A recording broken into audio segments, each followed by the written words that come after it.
Because that's what we do here. We hit record and then we warm up a little bit with our voice warm-ups. I don't even know what voice I'm doing right now. Well, I will tell you this much, comrade. You sound very, very Muppety. I swear. Okay. Yes. Go with you, Mayo. We got our second round of movies from 1985. I've forgotten what we're supposed to do, so you're gonna guide me because I have a fucking migraine. It's been a long day. I don't know. Hey, no worries, man. Oh, sorry. Yeah, I tried to hold it together because what we're supposed to record last night, I was just like, I'm pooped. I'm an old man. I got nothing. I had a lot of caffeine today, and the caffeine's starting to crash, so my headache's kicking in. Oh yeah, no, it could do that to you. Oy. I tell you, that's what. But honestly, when it comes to coffee, I always take it black. Holy shit! I think a fucking earthquake just happened. Did you hear that? Was there? There was a thudding. I'm like, oh gosh, is it raining? No. Is it a T-Rex? No, it's just. Is it a freaking T-Rex? Yeah, it's a fucking girl. Just the kids upstairs. Oh. By the way, I got this thing to help with my. I have jaw tension and like I'm always squinting all the time. So I got this thing called. This is not a commercial sponsor, so I'm not going to say the name, but it's like one of those hand vibrator things. It looks like a fucking Uzi. But turns out if you put it right on bone, it hurts like a son of a bitch. It's got to be on muscle because. Can you hear it at all? Yeah, I can hear you. This thing, oh, good lord. Yeah. That's like this, your skull. Ow, ow, ow, ow, ow, ow, ow, ow. Oh, lord. Ow, I can turn it off. Oh, turn it off! I know. Hit the button to it's like a jackhammer. Yeah, basically, yeah. It looks like a little Uzi, and the thing just goes like hammers away at your muscles. But do not use it on bone, for God's sakes. Oh no, good lord! Oh, happy day! The guy who should be president is going to be there in it's a really long 2 months. This is going to be the worst fucking 2 months. I'm so happy that he got elected. I'm not happy that 70 million people said, yeah, I want more of this bullshit. They fucking doubled down. Yeah, no. White people. Yeah, for real. What the fuck? I can only trust half of you.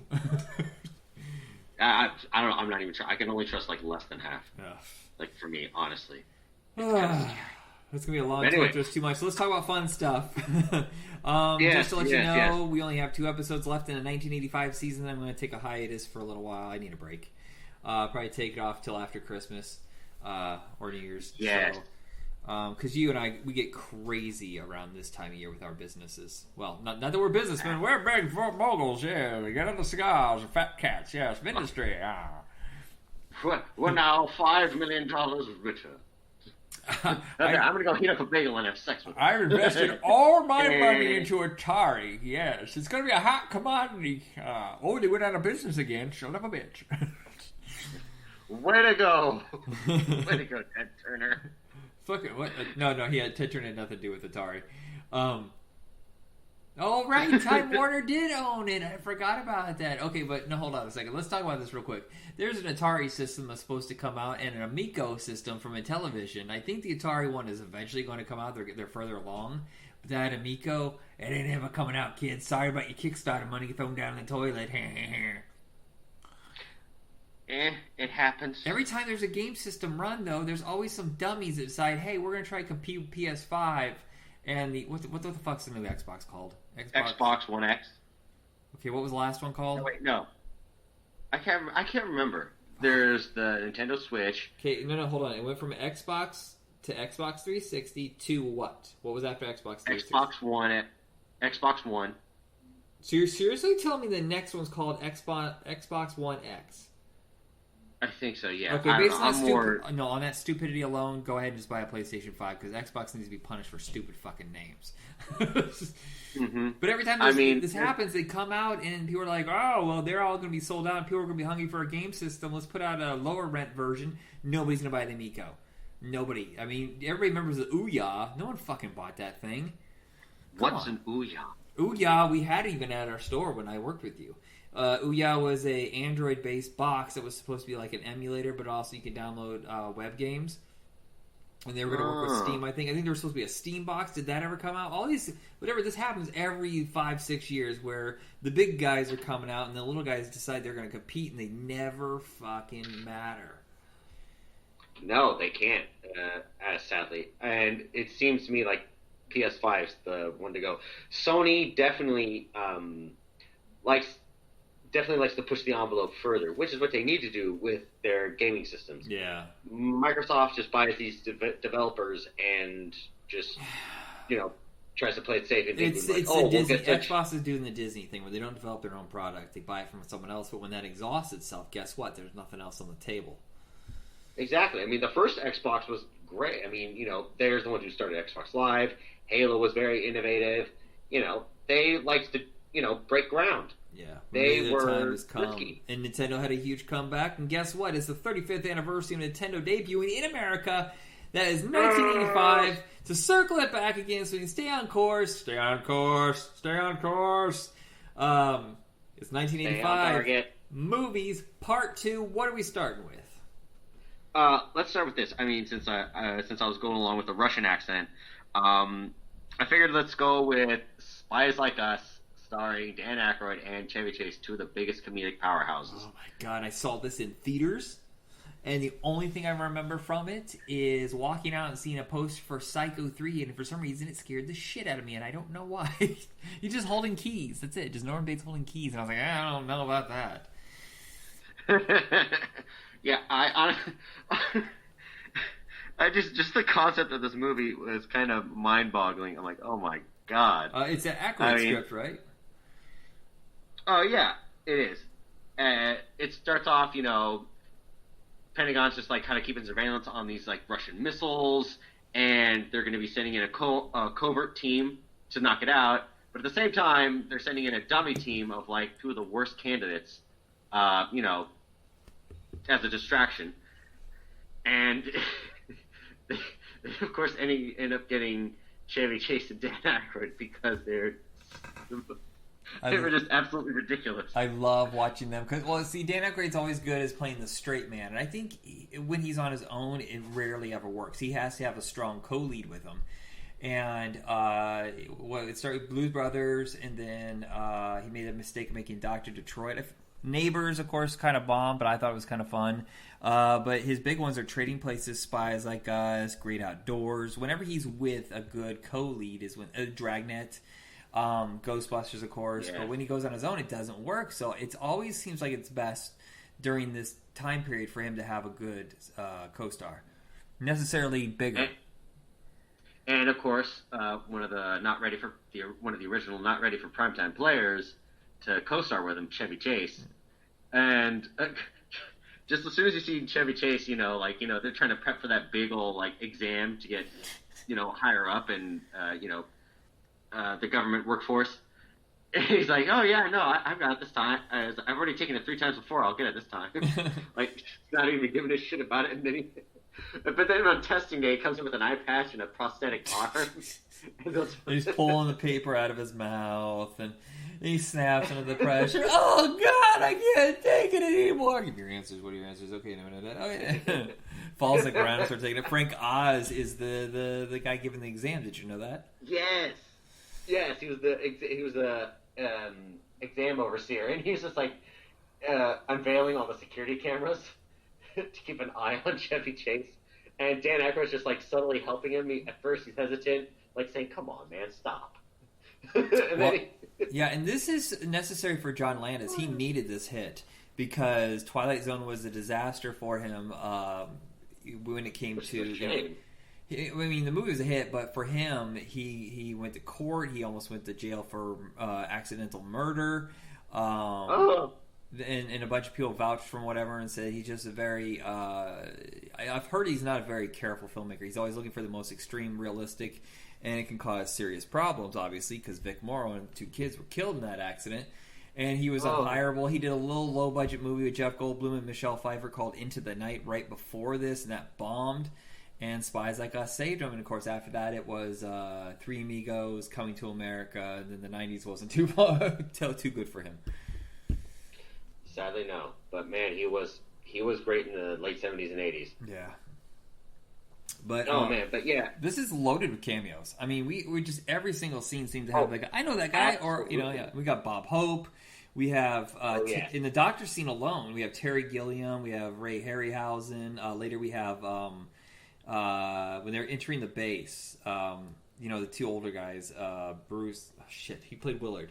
I can't remember. Bruce Davison, who was the senator in X-Men. Him and his partner are coming up to this building or whatever, and there's a guy with a machine gun, and it is Sam Raimi. Yeah, that's right. I realized that. I was like, wait, oh my god, no way. Why did he look so familiar? Then I'm like, oh shoot, I see it in the credits. The future director of Spider-Man, Darkman, and he also had a cameo in Maniac Cop. Oh, okay. And also, my favorite scene of this is right after they get the job and they're sent off to training. Bernie Casey fucking owns every second he's in it, and which is amazing because there's so many great sight gags, and yet you're compelled to keep watching him. But Matt Frewer, aka Max Headroom, is one of the two soldiers that's with Bernie Casey during the training. Yeah, that's right too. Yeah, damn. Right, this was loaded. Vanessa Angel is one of the Russians at the very end. She's from the Weird Science TV show and one of my favorites, Kingpin. Oh, that's right. Oh my god, no wonder she looks familiar. And she's the one who ends up with Dan Aykroyd near the end of the movie. Right, yeah. Oh, that was such a funny scene. Like, everybody starts eloping. Even the two guys elope. And then Dan Aykroyd's, like, left alone with her, and they just start smiling, and it's just very subtle. It was cute. But freaking Chevy Chase the entire time trying to get it on with the doctor. Yeah, there's so many fun sequences in this. The fact that when they finally get there and they realize that the two guys in the car with them are spies, and they have to have that scene. I gotta take a pee. It's like, yeah, that's great. No, don't you want to take a pee with me? Can't you just go by yourself? Come on, man. How do you not get the hint, man? Damn, Chevy. Yeah. The chase sequence where he's being strangled and Chevy Chase isn't paying attention. I love it when Chevy's a doofus. Oh, God, yeah. And this is the year, we did an episode years ago where this is the year of Chevy Chase. He did Fletch, A European Vacation. He even had a small part in Follow That Bird. I saw 3 of his 4 movies in the theater. Wow. Yeah, saw European Vacation and Follow That Bird. I never got to see Fletch. I saw it on video. Yeah, but it's like once you did see it, you're like amazed. Yeah. It's like, oh, this guy's a comedic king for a good reason.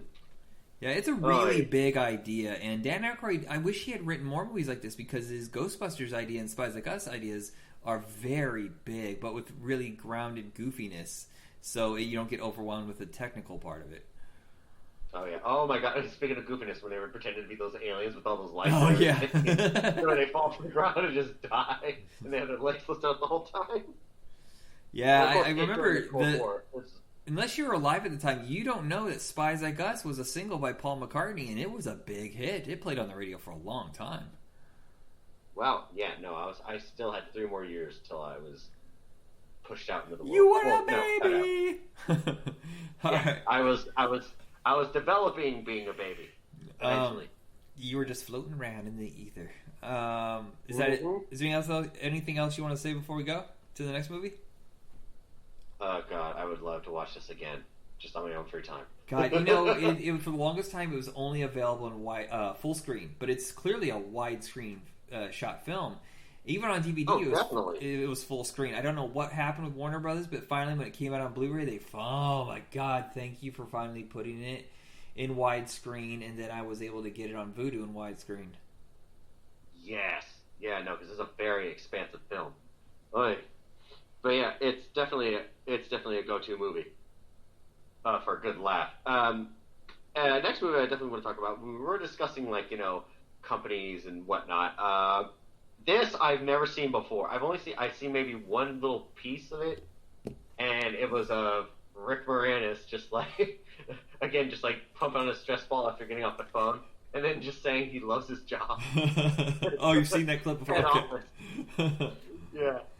Oh my God! Like, seriously, Judge Reinhold does own this performance, and I felt like he definitely should have gotten more laughs. He was a little bit more subtle. Yeah.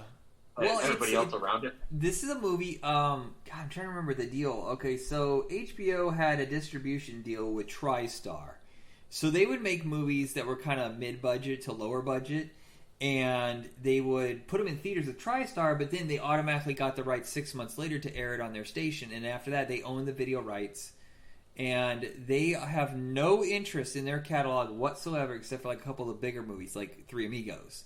So everything just sits. They don't even bother to go find the original print. They issue it out on DVD in full screen, so I'm sorry, the version you saw was full screen, and it looks like it's a compressed. You know what I mean? Where they're elongated and squished. Yeah, no, it definitely felt like there were some parts of the scene cut off. But it's a really fun movie, and I wish it had been a bigger hit. It made like $4 or $5 million, and it really just sticks it in the thumb of the it sticks your thumb in the eye of corporations, and they're just idiosyncratic bullshit. Exactly, I know. That's what I thought of immediately. I mean, it's a funny comedic delivery, but it's just so on point. Yeah, it's just like you watch, and it's fully loaded with not just stars like Rick Moranis and Danny DeVito, but it has tons of those faces. Like I know that guy, and just it's a really good cast.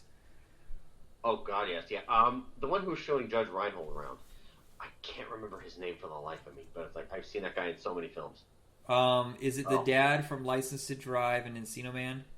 Did he have a mustache? Yes, that's it. That's Richard Mazer, who ended up becoming the head of the Screen Actors Guild for a while. Oh, wow. Wait, I think he was in the Amazon series Trans as well. He was dating Jeffrey Tambor's ex-wife. Okay, I've never seen the show yet. Okay. So Richard Mazer, trying to remember who else is in this. Okay, so Captain Kirk's son from Wrath of Khan is in this, who I know from Fright Night 2 and Square Pegs. Oh, wow. Yeah, he was his nemesis, the snubby, the little blonde guy that was... the guy, I wanted to punch him in the face. Yeah, we have Eddie Albert from Green Acres, Jane Seymour. Whoa. Oof. Oh my God, yeah, Jane Seymour. You couldn't go wrong with her. And I love just how she uses her sexuality in such a comedic way. Freaking no, Rick Moranis' moments and scenes, like it was just absolute gold. It was. I wish it was more of the movie, but he's so insane. I bet you he shot that in one day, cranked up on caffeine. He had to have been on something. My God, he was just pumping out the entire scene, call after call after call. and then his secretary, as they're trying to revive him, his secretary is on the phone with the client. It's like he can't make that meeting. He's dead. And then they're trying to reschedule him. He's like, you can't make that either. I mean, there's no other dancing way around it. He's dead. Yeah. Yes, dead. The funny thing is, Judge Reinhold should never have gone anywhere because, his father got him the job in the first place, but he was kind of a bum. And, he didn't let the job get to him, but because just the way that things fell, that everybody that was supervising him died or something happened to them, he got moved up. He just kept getting moved up until he had enough power to try to change things. That's the most important part of this, is it isn't just sight gags and corporate poking, it actually has a lot of heart to it, too. Exactly. Yeah. Oh, my God. What was pretty funny, too, is how security was monitoring him as he was entering, like, a request to actually, like, do his job. Like, and help out with public relations, and then they're like, they bust into his office, like, doing this faux pas patriotic BS speech from head of security about like calling him out on his stuff. It's like, dude, he's public relations. What the fuck's he supposed to do? He's doing his actual job. Man, that was just ridiculous. It was so funny though. It's like, man. A couple of the other camos, Don Novella, who was on SNL a lot during the 80s as, he was a priest, the Italian priest. What the fuck's his name? Father Guido Sarducci, that's right. Ah, yeah. I believe he's the limo driver, and then we have Brian Doyle Murray. So this thing is stacked with, really good actors. That's right, he was that general. Yeah, he was involved. I think he was involved later. Because it turned out the corporation was trying to do a deal with some South American cartels. Yeah. Or, no. South American government. Like, trying to buy some influence there. And Wallace Shawn from Princess Bride. And then Bruce Wagner was his co-partner, one with glasses. He's the crazy brother from One Crazy Summer who's on the phone the whole time listening to the radio. Oh, oh my God, you're right. His crazy uncle. Oh, God, no wonder why he looks so familiar. Yeah. Oh no, what the fuck? Oh no, Wallace Shawn though. Like when he just realized everything was going up, and all of a sudden he gets the news that he's going to be dead in 18 months. I know. And he's just trying to brush it off. Like his friend's just trying to brush it off, like it's nothing. Like to lift up his spirits, like he didn't just hear him. Oh, this is from the director of Airplane 2. That's why it has that incredibly high energy. Yeah. Oh my God, Danny DeVito though, he was just complete chaos. God, I love Danny DeVito. This is right before he became a star. This is just before Throw Him Over from the Train really made him an A-lister. Oh wow! To think it was Throw Him Over from the Train. Yeah, well, I mean, yes, he had been in Romancing the Stone and Jewel of the Nile, which did well, but he was like the third lead, and it really wasn't the reason you went and saw it. He was fun, but it's not why you saw it. But when Throw Him Over from the Train came out, and it made like $60 million, and made Billy Crystal and him like A-listers. That really changed things. So right now is the point where he's just trying to get his face out there. He did a lot of SNL during this time too. Oh yeah, of course, definitely. You can definitely tell like his sketch comedy work definitely played into this. Just the way he was just like pushing everything down, like bursting into his office, pushing everyone out of his way. Oh man. But of course, him, like Rick Moranis, their roles were short-lived in this film. Like as he jumps and falls out the building, whoever that one co-chair was just speaking, positive about the company, and then Danny DeVito just you just hear Danny DeVito just flying, then he splats onto the building or on the sidewalk. Oh man. Again, this movie itself is a trip, and it'd be a miracle if it got restored or launched digitally. Yeah, so many movies we run across. You're going to run across one the next episode called Beer, which is from the same company, and it's available on Amazon, but their print is only okay. Oh wow! Yeah, that's on Amazon, no less. What's that? And it's streaming on Amazon, you said? Yeah, but it's only in full screen. It's Ew. I know. But it's another HBO owns the rights, and they never bothered to clean it up. But that's another one of these really clever. I can't wait for you to watch it. It's a clever takedown of commercial manipulation. Oh, good. And it's got Rip Torn and David Alan Grier, and I think his first role. Oh wow. Yeah. What is After Head Office? By the way, it's available on YouTube if you want to see it for free. Oh yes, do so. I recommend it. If anybody had not seen it yet, do it and do it now. Okay. Next one. Just want to switch it up to a little bit, go a little bit dramatic, but this happens to be one of the most enjoyable and actually one of my favorite. Heck, my dad, he can't if he's flipping through the channels and it comes on, he sticks to watching it. That and Logan and anything with John Wayne in it. It's Silverado with Danny Glover, Kevin Kline, Jeff Goldblum, everybody. Oh my God, pretty much, movie. Jeff Fahey, Amanda Wyss, Brian. Yeah, you said Brian Kevin Dennehy. Costner. Darn it, she's on the show in NCIS Los Angeles. What's her name? Mariska Hargitay? No, she's the lady from the shorter lady. Oh damn! I'm gonna have to cheat. I don't want to do this. I want to work my brain. Linda Hunt. Before I got the IMDb app, That's who it is. I remember. Yes. John Cleese. You said. And his very first role, I believe, is the dad from Step Dads. What's his name? Guys, one of those guys you see all the time now. I'm gonna. Oi. I'll bring it up. Well, just keep talking while I do this. James Gammon's in this. Lynn Whitfield. Richard Jenkins. That's his name. Richard Jenkins. This is I think the very first thing he'd ever appeared in. But now he's like a guy you see everywhere. Roseanne Arquette. Yes. Oh my God, an Arquette, no less. That's right. Oh my God, you're right. Yeah, it's just fully stacked. I saw this at the drive-in with Pale Rider, and I'm trying to find Pale Rider so we can do that on the next episode, but I'm having trouble. Which is weird, since it's such a common movie, but I can't seem to find it. Yeah. This is basically part of the revival of the westerns. There's 3 movies that came out this year. 2 were hits, 1 wasn't. It was Rustler's Rhapsody, Pale Rider, and Silverado. And they all had kind of a revisionist take on the Western. Whereas Pale Rider was more of the solo, lone, kind of rough Western. And Rustler's Rhapsody was parodying like Westerns before they were cool, like back when they were musical Westerns. You know, they all wore white. Silverado was bringing the aesthetic of classic 50s Westerns before the spaghetti Western took over.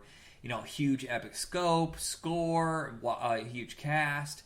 But it also had the writing of Lawrence Kasdan behind it, and he had just busted his chops on Raiders of the Lost Ark and the last 2 Star Wars movies, so he really had a knack for fun and clever action and dialogue.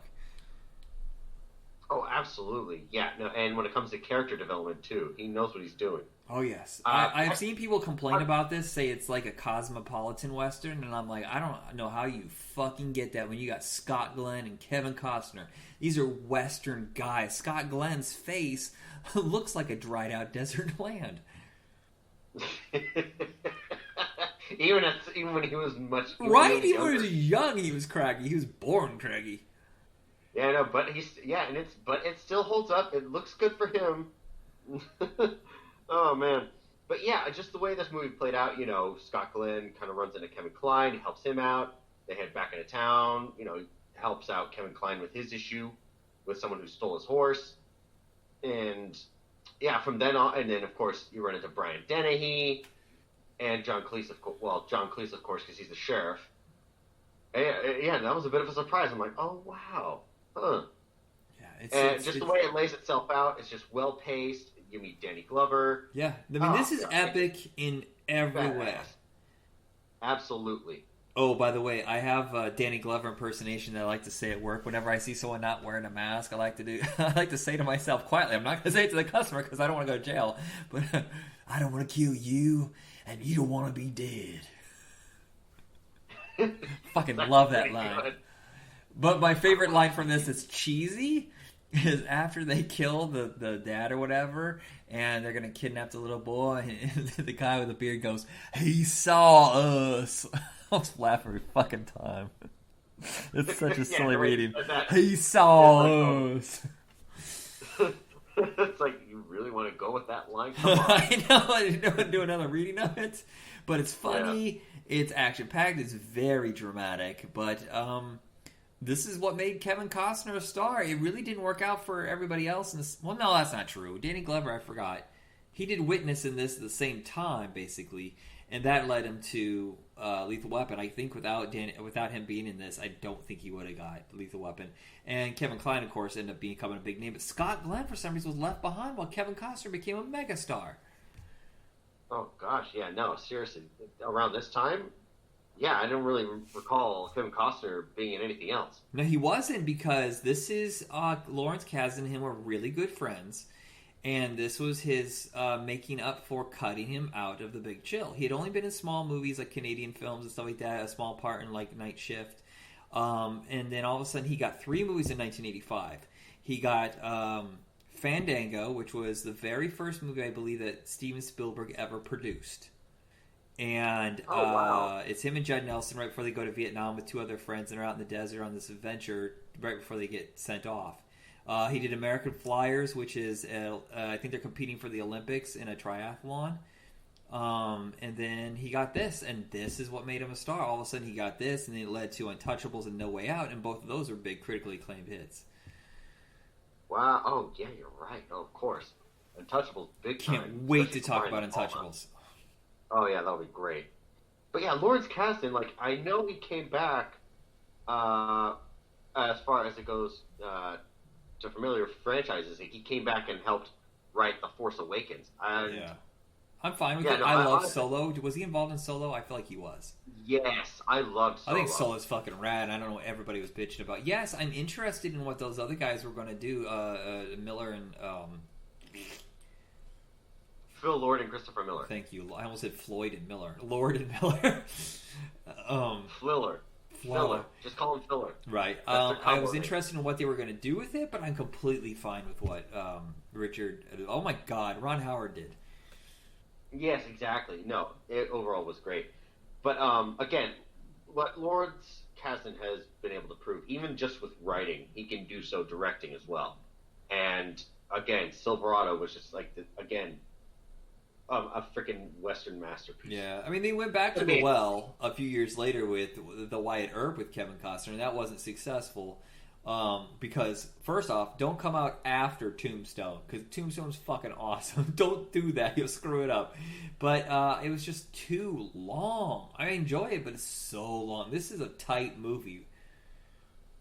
Oh yeah, dude. And like I said, it paces itself pretty well. But I think one of my, again, being a fan of Jeff Goldblum, seeing him as a villain, it's like, oh, it's Jeff Goldblum. I don't want you to die. But yeah. Damn. And you shouldn't have been such a dick. Yeah, it's it's like a road trip kind of movie. It has like this episodic nature to it, but it has a whole vision to it. Oh, absolutely. I mean, again, those men killing off Danny Glover's dad. Oh yeah, they fucked up then. And, oh, they messed up big time. You don't mess up big time, motherfucker. Yeah, I do want to kill you, and you do want to be dead. Oh man, just that big shootout scene at the end. Oh, yeah, freaking great. And then that little showdown between Kevin Kline and Brian Dennehy. Oh, that's a hell of a thing. The only thing I regret is seeing Jeff Fahey taken out the way he did, because I wanted a big showdown, but it's just like his back is turned when Kevin Costner comes around the corner and shoots both of them at the same time. Yeah. Clever trick on his part, though, Kevin Costner. It's like, he's the young, rowdy one, gets him in a lot of trouble, ladies' man. But, he definitely uses his talent. He uses what he knows. And it works out to his advantage. Yeah, it's an absolutely fantastic movie. I wish it would come out on like a really good Blu-ray, but until then, hey, it's available like in so many sets. It's ridiculous. You can get Silverado. I think Silverado's set in the mail. You should see it. Nice, yeah, definitely. Oh god. All right. So speaking of westerns, since we're on the subject, yeah, let's discuss Rustler's Rhapsody. It was. You've never even heard of it, have you? You've never even heard of it. No, I have not. This is the first time I've ever watched it. And, I mean, of course, Tom Berenger, I'm familiar with the comedy, especially, his performance in seeing him in Major League before that. Yeah. And having him star in Rustler's Rhapsody, oh, gosh. Just the way it started out, slight little narration, everything's black and white, bright, and he's just holding on to the stern on the a saddle. Oh my god, I'm forgetting words. How can I forget getting simple? What do words mean? I just don't know anymore, Cletus. I just don't know. I don't know what to tell you. Anyway, yeah, just like him, again, those mentioning the cheesy Western effects, and then, of course, updating them to now. Fourth wall breaking kind of stuff. The realization, like, oh crap, wait, what's going on? It's like, why are they not chasing me? I'm the one outnumbered. And then, goofy stuff, slapstick, comedic elements start to come into place. Yeah, it's, I remember not wanting to see this. I was at a friend's house and we rented The Punisher, and his parents rented this, and they just popped it in whatever while we're playing video games, and they were laughing their ass off, so I came out and watched, and it was a really good movie. It's in the airplane mode, but not so heavy on the gags. There's a lot of spoofy gags, but it's not like, the way a lot of them are with, like, machine gun, joke. Right.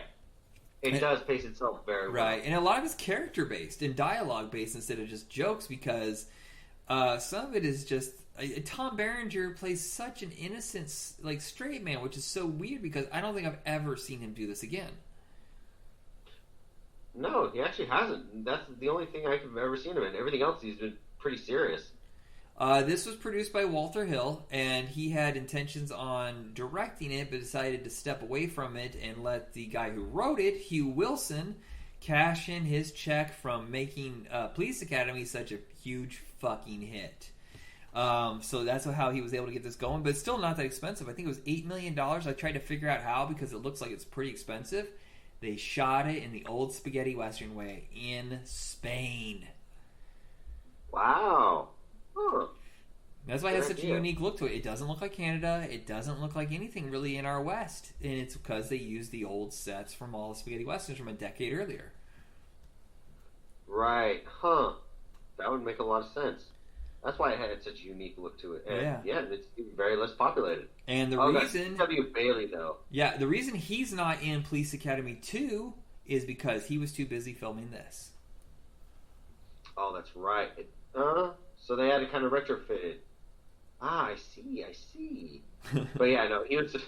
It was funny how he was just like the narrator and like the town drunk / sidekick. Yeah. But I love that he just he changed kind of knows outfit the and rules. personality. He's playing with the rules like the way the kid in Last Action Hero does. Exactly. Huh, now that you mention it. Yeah, it is pretty funny. It's like, wait a minute, hold on, I gotta be a town drunk. Yeah, well, he keeps explaining things to him, too. And I love the fact that when he's like, hey, this beer doesn't have a hair in it, put it in there.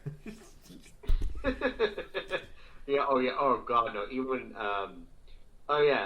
as you mentioned, Tom Berenger, when he comes into town, he just wants a glass of warm milk. Yeah. But everybody just looks around him and judges him. He's like, alright, can I get just a glass of cold gin with the hair in it? You got it. Like, it's gotta be dirty and scuzzy. Yeah, and then Mary Lou Henner is... The cliches are there, but they love to play upon it because, like, Mary Lou Henner plays, like, the local prostitute, but she's more than just that. She's really savvy or whatever and a lot of fun. Andy Griffith is the villain, but he's such a weirdo. I love... Gee whiz! He's bringing that old school little flair, like something a kid would say. Yeah. Excuse me. Celia Ward's in it. It's one of her first roles, and you'll see some other faces show up. Like one of the jackasses from the first Police Academy is one of the Western villains. You remember the two that shaved their head in the first Police Academy? Oh yes. He's one of the guys that shoots the one guy in the back. And he's like, "Oh crap." Yeah, that's right. That was hella funny. Like, what? Oh, man. Like, what the hell? Yeah, it's the one thing that does surprise me about this movie. Every time I see it, I keep forgetting that John Wayne's kid is in this, is Bob Barber. And I thought that was such a funny thing to do because, you know, his dad was like the quintessential hero and he turns out to be the fake hero. Right. Oh, God. You're not a good guy. I'm a lawyer, you idiot. I know, yeah, Patrick Wayne, that's what his name was. I'm like, yeah, no, I've definitely seen him in a couple of his dad's films. Yeah, well, he's also in Young Gun. He's the first Pat Garrett before he got replaced in the second movie. Oh, wow. Huh. Good to know. That I did not know. But yeah, it just overall was kind of heartwarming, just so funny and well done. Oh, no. That campfire night scene when he meets Cella Ward, and they both have the same named horse, they're getting along together. And then it's like, oh crap, wait, hold on, did you hear that? And then next thing you know, it's Mary Lou Henner, and then next thing you know, it's G.W. Bailey, but like all, like, you know, talking to the hero regarding a different situation. One wants to get with him, the other one's just kind of innocently wanting to get with him, the other one wants to be his partner. It's like... Is that when the sheep herders come in and they're like, what are you guys doing? Exactly. I love it when they're like, oh, this is not our fight. This is the gunfighters. Hey, you get your ass out there. Exactly. Or I'm going to break your arm. It's like, and of course, Tom Berenger, Rex O'Hurlahan, his character's name is, he's like, what's his solution? He's like, oh, just shoot him in the hand. I'm going to shoot you all in the hand. And the hero never kills. Yeah. Oh, the Roots kicking in. That's another one I really love. He starts singing, and then he's like, oh yeah, the Roots kicking in. So you don't know if he's actually singing or he's tripping balls. It's all one big hallucination. Oh, man. Again, it's just a heartwarming comedy, and I loved like every second of it. Yeah, and I realized it was just going by so quickly because it's only like an hour and a half. Yeah, it's one of those movies that's on the edge where you could pretty much show it to everybody, but it's not dumbing it down. It's got a couple risque jokes, so it's definitely a PG-13, but it's not offensive. Oh, of course not. No, not at all.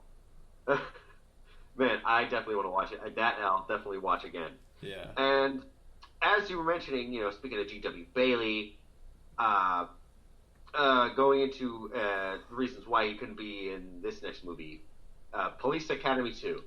I really, really enjoy the second one. I almost think I enjoy it more than the first. And the problem is, on revisiting the series, there's a huge dive after this because they got nervous and they took it back to the academy, and I think that's where they flubbed. They should have kept going on more adventures. This one is, I think it's called The First Assignment. It takes it to the city. It changes up the cast a lot. It makes Howard Hessman their boss, who I think is fantastically frustrated. And introduces Zed and the Sweet Chuck.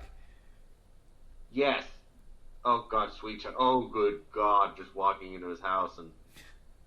Oh no, you're thinking of the other guy, his partner, the gross one. He the one with the Mad magazines all over. I did that, by the way, to my room. I put Mad magazines on the wall, like he had, the way he had it put up in the windows and stuff. Oh, okay. I'm gonna look it up. I can't remember his name, but he's one of those guys you see all the time. Sweet Chuck is the little guy with the glasses who was in the other sequels. Yes, Hightower was there, Tackleberry, and of course Larvell Jones, and Laverne. Oh, and Hooks. Hooks Yeah, was there as and well. then the rest of them are new people. They the funny thing is, after this, they really don't focus that hard on Steve Guttenberg's character because in this one they focus a lot on Tackleberry and his relationship, which I think was a genius move because he really didn't get anything to do in the first movie except just be tough. And in the third movie, if you watch it carefully, I really think Steve Guttenberg was on set for maybe a week. Oh, Well, dang. he shot so many movies in 86 and 87. I really don't think he's very much in those sequels. But, and Fackler, that's right, Fackler returns from the first one, who comes and goes in the series. We get introduced by Art Matrano, who plays Mauser. And I think the MVP of this whole fucking thing is, Proctor. Is it Proctor? Oh. You know, his nerdy sidekick who's in the rest of the series. Yes, I think I know who you're talking about. Oh gosh, hold on, let me see. He's Lance Kinsey. Okay, yeah. He's Mauser's right-hand man. He says some just ridiculous fucking stuff, and I absolutely adore it. Oh god, yes, I know. Yeah, because I just realized he wasn't in the first one, and I definitely remember him being in 3 and 4. Do you think that Bobcat just made up all his dialogue? I feel like he was just winging it. Oh god, I felt at this point, yeah. Oh man, even when they were just going grocery shopping, just the way he yelled at them, and then at the end of it, it's like, "You have a very nice store." You forgot your able to coupons!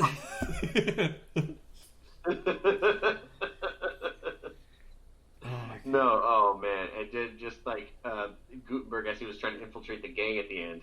That little knife fight, that little stick up between the two. Oh jeez. I love when off. he has that silly mustache and he's got the big ass microphone attached to his chest and he's just like, the zoo, the old zoo. It's like practically sticking his face into his coat. It's such a doofus.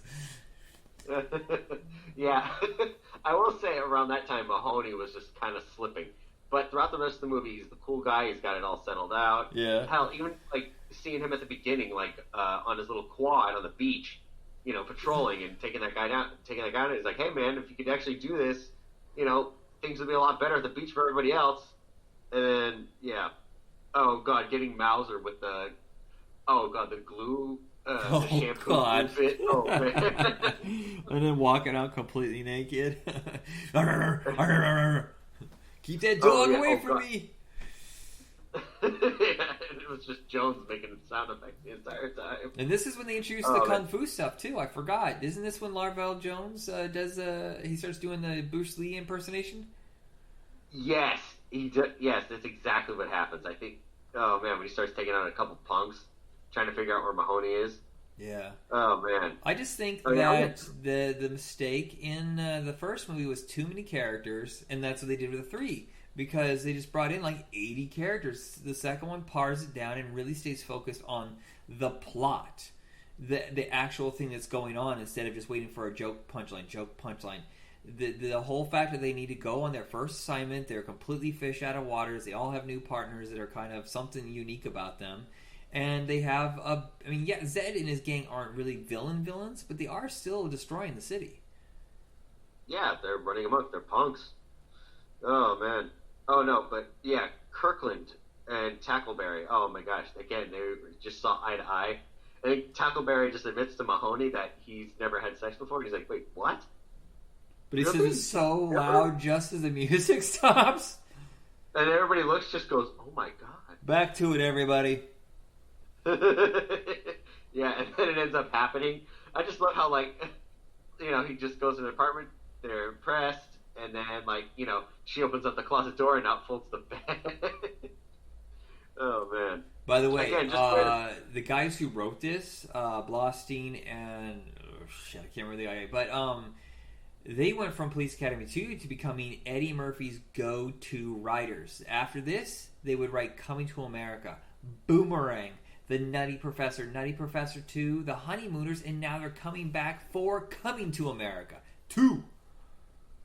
Oh, yes, that's right, they did. Yeah, they came off of SNL. That's how they were connected to in the first place. They wrote 50 episodes of SNL. Oh, my God, that's awesome. Yeah.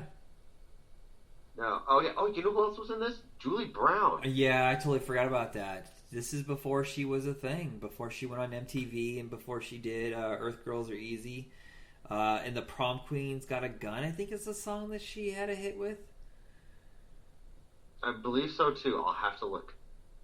But, yeah, Howard Hessman, playing Pete Lassard, Commandant Lassard's brother, just, trying to carry this group together, trying to hold everything down in this district, even though it's, the worst district of the city. Yeah. Man, you could tell he definitely was kind of having some fun with the role. Yeah, it's one of the few times he played a straight man. Before that, he was usually a sleazeball or a goofball, like in WKRP. And then I think this is what led them to casting him the next year in Head of the Class. Have you ever even seen that show, by the way? Head of Class. Head of the Class. He is a hippie teacher who is really grounded and just like your average Joe, but he becomes a substitute for a high-end, Horizons class, where it's the brightest kids in the entire school, and they're always competing in these contests or whatever, and he has to somehow make them have actual lives. He becomes their permanent teacher. He was on for 5 years. He was the teacher for the first 4, and Billy Connolly was the teacher for the 5th season. Oh, wow. It's really a fantastic... I always say Revenge of the Nerds kind of normalized nerds, but no, it was really Head of the Class. Head of the Class took just normal-looking, everyday people. This is where Robin Givens started, and the guys who put together... you know who Brian Robbins is, right? The director or producer? He did Smallville and Varsity Blues, so that they all started together on that. So a lot of creative people that went on to Nickelodeon together. But they were just normal, good-looking kids who were just super smart, and it kind of broke the mold of what we viewed as nerds. You know, now that you mention it, I might have seen some... Yeah, it used to air on Nick at Night a lot, yeah. Yeah, I'll have to revisit it when I get the chance. I'll send you an episode. I believe they're on YouTube. But I got off track there. But this is what changed how we viewed Howard Hessman, because now we saw him as an authority figure instead of being like a scumbag or a weirdo. Oh, absolutely, yeah, and he played it off really well. I thought that's something he was I thought those the kind of roles he was actually stuck to. Oh, okay. Yeah, that came later in life, in the 90s and stuff like that. He became more of a leader. But I do recommend the second one. The third one, just based on nostalgia, but I watched it last week, and I was like, this is kind of shaky. So I'm not sure if I can keep going with the franchise. We'll see what we have. Yeah, I remember watching Part 4 a lot as a kid, so I don't know. I definitely will want to watch Part 3. Part 6 is the closest to being like Part 2, where the City Under Siege, where they almost get the entire same cast, and then they go back out away from the academy and go on a mission, which is it's pretty good.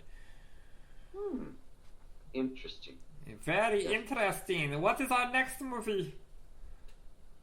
Our next movie, well, it actually is one of my favorites growing up. I mean, and based off the classic board game, and another Tim Curry favorites. Yeah, did this basically reintroduce us to Tim Curry? I feel like he was kind of on the fringe for a while.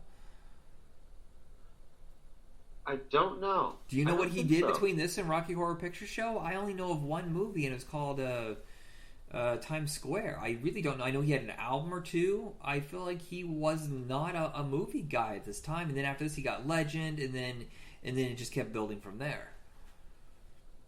Yeah, but I do know he personally loves sticking to voice acting. Yeah. Especially when he discussed his personal experience listening on the radio, and just the way that some people like to project that voice, really give life to the character. He loves bringing that.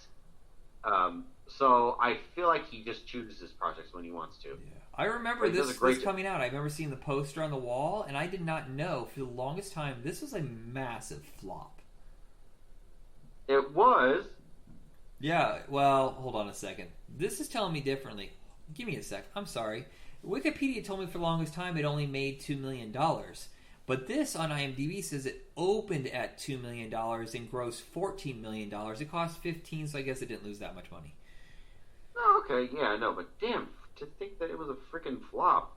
Yeah, this is what I call an all-star comedy jam. We get one of these every few years where every single person involved is like a name and they're just gold. And it's just surprising. I guess it's because they're not all big names at the time. But we have Eileen Brennan, who is coming off of, I think, her Academy Award nomination for Private Benjamin. Tim Curry, Madeline Kahn, of course. She was already a goddess by this point. Christopher Lloyd was just starting to rise. Michael McKean was coming off of Laverne and Shirley and Spinal Tap. And then we have Martin Mull, Leslie Ann Warren, Colleen Camp, and then just a bunch of other guys as like smaller roles. Yeah, and Colleen Camp was in Police Academy too. Yeah, this is kind of around her peak powers, and this is when she was like really like hubba hubba Barbie doll, Playboy model, kind of voluptuous, and everybody was like crazy for her. Oh, of course, yes, and of course Lee Bing, we all know from Fear. Oh gosh, what? He's from the band Fear, the only band I believe to be instantaneously kicked off SNL because they had a fucking riot / mosh pit in the middle of a performance, and they destroyed the set. They had to cut away because it was so insane. Yeah, no, oh gosh. Yeah, no, yeah, 1981. Oh man, that's right. Lorne Michaels has no tolerance for that stuff. Oh, Lorne wasn't on the show at the time. Actually, he had left. That's when... oh, you're right. That football guy. Damn it, I can't remember his name. But there's another guy that was in charge during the 80s. Can I tell you this, though? Oh, yeah. This movie is responsible for me getting turned on by French maid outfits. Oh, God. Well, duh. I mean, shoot. Right, that... Oof. Yeah. But, yeah. Leslie Ann Warren, for the longest time, I thought that was Susan Sarandon. She did resemble... I can see that. I can totally see that. She was one of the first MILFs, I guess, if you want to call it that. Those two were like the sexy cougars during the 80s. Yeah. Oh, I wouldn't doubt it. But, man... Oh, yeah, and there was a cute little cameo appearance by Jane Wiedlin of the Go-Go's. The little singing telegram girl. She's just singing the singing telegram, and then bang, that's it. She's dead. And then Bill Henderson playing the police officer. The only thing I remember him from is he was one of the guys in Buckaroo Banzai the year before. I'm sure he's one of those character actors, but I can't remember. But yeah, just the way it played out. Again, very funny. Oh gosh, just seeing Tim Curry recreate every scenario. Oh god, that was so much fun. Well, here's the thing: is when it was in theaters, I think you knew this. When it was in theaters, it had a different ending for each time you would go see it. But on TV and video, it had all the endings. Yes, no, I didn't know that until recently, actually, because again, watching it, ending 1, ending 2, and then ending 3, which was the true ending. But yeah, no, that's pretty funny. That's a pretty fun trick. Yeah, it's a really fun, fast. It's almost like a stage play. I'm so shocked that no one's revived it on stage. It moves like 1,000 miles per minute, and it's from a guy who had never directed a movie before. He had done a bunch of British television, only writing it though. I believe John Landis was originally going to direct this. He decided to produce it instead, and then moved on to Spies Like Us. And when this didn't do well, Jonathan Lynn could not get hired for a long time. Then he had a hit in 1990 with Nuns on the Run, and then it was just gold from there. My Cousin Vinny, The Distinguished Gentleman, Greedy, Sergeant Bilko, Trial and Error, The Whole Nine Yards, The Fighting Temptations. That's a lot for a guy whose career was thrown away. Oh, actually, I think we recreated this. In my old high school. I think it was a freshman. Really? Yeah. Yeah, they ended up just going. Please tell me you wore a French maid outfit. No, I looked like a drunk old Irish barmaid. They didn't have a French outfit. No, wait, no, I didn't do that. No, someone else did. I was the cook. Oh wow, yeah, I had on a wig and everything. I'm starting to remember now. Oh, okay. Okay, I don't want to go back that far. If I were to do this now, I'm sure I'd be Professor Plum. I'm sure. Oh gosh, yeah. Oh god, that was so funny. It's like, oh yeah, sure you could do that position. Here, let me show you. Get off me. Madeline Kahn, though, with her subtlety, like, again, in the true ending, she was the one who killed Yvette, which she's trying to explain. Yeah, the flames on the side of her face. Oh man. Oh man. So missed. Again, yeah, just Tim Curry though. Oh my god, running from each place. Yeah. It's like, wait, where'd he go? And then he pops out the secret pantry. Oh. Man, I love it. Oh, this is a classic you could still revisit. And oh yes, and you can get it pretty cheap too. Oh yeah, and again, just ends so perfectly with a particular song. You gotta shake, rattle, and roll. Oh man. Oh man, no, now it makes me want to play the board game. Dang it. I don't have it anymore. I don't know what happened to it. But yeah, I think that's it for this episode. Oh, is it? Okay, I'm sure that there's one more movie. Oh, yay! Because I'm tired. I'm an old man. Okay, so My voice always goes. My voice always goes around minute 45. I don't know why. Oh, it's because I don't have anything to drink. Screw it. I got eye drops. Let's put that in my mouth. My tonsils have dilated. Oh, shit. And now I'm going to talk like this. Was that supposed to be an impression of Mitch McConnell? Is that how he... That's right. You know what? When I saw Mitch McConnell talk for the first time, I was completely confused how he sounded like this. Because in my head, when I saw his face, I assumed he talked like this the whole time. I'm Mitch McConnell. I hate everybody that's calling me. No, he's got a really deep, disturbing... I think it's because he stores his voice in his bottle.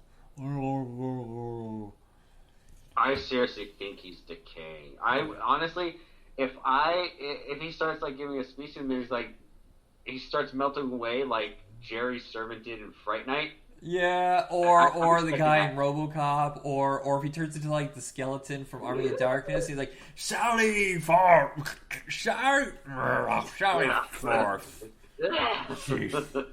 Honestly, I prefer the melting bit. If he starts melting away live on television, I would drink to that and I would probably applaud. I'm melting. Keep voting for me, though, even though you give me terrible approval ratings. I hate you guts. I hope y'all die. Keep voting for me.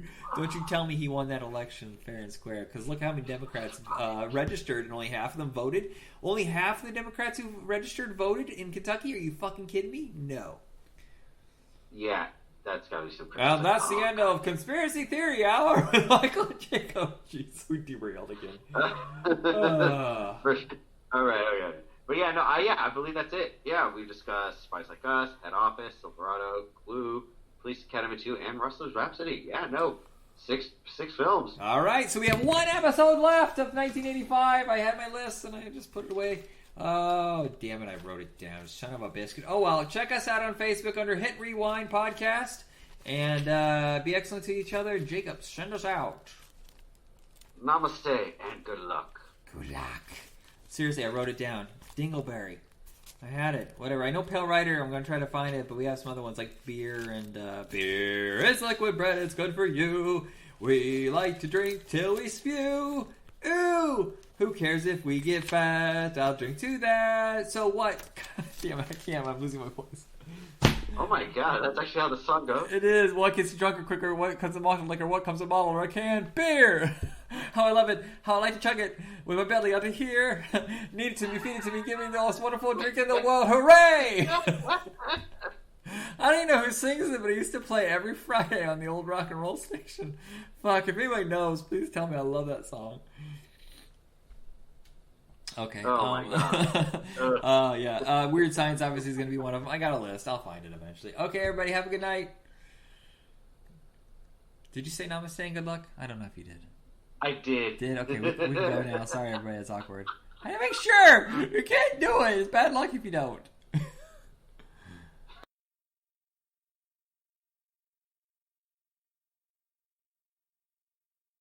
All right, everybody. It is the second half of our Hit Rewind mixtape collection of 1985. We're doing the second half of 1985, July to December, choosing 5 albums each. John's on the other side. How's it going, everybody? Yeah. We're all waiting for your response. Don't make us sit here in silence, okay? Oh, you're all good? Oh, the election went the right way. Cool. It didn't go good for you? Turn this fucking thing off right now, you asshole. All right, so let's, as usual, you start first. Alrighty, so for my first one from this half of the year, let's take a look at The Colt's Love. Which was one of my choices. I had to go back and redo my list, by the way, everybody. Yeah, I know. I had two albums that he was interested in, and I did give him the option to take them. No. I did give him the option. I kept searching. I actually think you might have taken 3. Did you pick Husker Du? That's next year. Oh, okay, cool. All right, never mind. So spoiler. Oh, you ruined the next episode. But yes, this is the second Colt album. It's basically. Have you ever heard any of Ian Ashbury's previous band, the Southern Death Cult? No, I've never even heard of them. Okay, yeah, because Ian Ashbury started a band called the Southern Death Cult. It was a bit gothier than what the cult ended up kind of being. But he basically just kind of toned down the gothiness, added a bit more Native American and shamanistic undertones to his music, and basically kind of reinvented the Doors in a way, if you think about it. Yes, that's one close connection I can think of. I've always tried to think, like, they moved up with the hair bands, but they were not a hair band. So I was always trying to think of someone you could compare them to, and you're right, the Doors. Yeah, because it's very much, like, I mean, you've got a lot of, like, for my money, I do think the following album, Electric, is a better album than this. But Love is kind of the album that I cut my teeth on for the Cult. Because it's one of those bands where I had heard of them, but I hadn't really known anything. And then at one point, I heard She Sells Sanctuary. And that song blew my socks off, and I went, oh my god, I gotta really check these guys out. And I picked up this particular album, and it is amazing. You know? It's like, you have... Love is a great little bop track. Yeah, Big Neon Glitter. But it's like the main single from this album is Rain. Yeah, I was gonna say that. Rain is that one's underrated as hell because everybody talks about she. Boy, I'm gonna have trouble with this one. She Sells Sanctuary. Is the one that always is always played, but Rain is a better song, I think. Yeah, and that's the thing. Is like Phoenix is also like this entirely like different song off the rest of the album. It's this weird heavy, like goth punk metal song. And it's like everything about this album is just so, so tight. Because the first album is okay. Like I said, Electric I think is the culmination of this, as well as Sonic Temple, but more so Electric.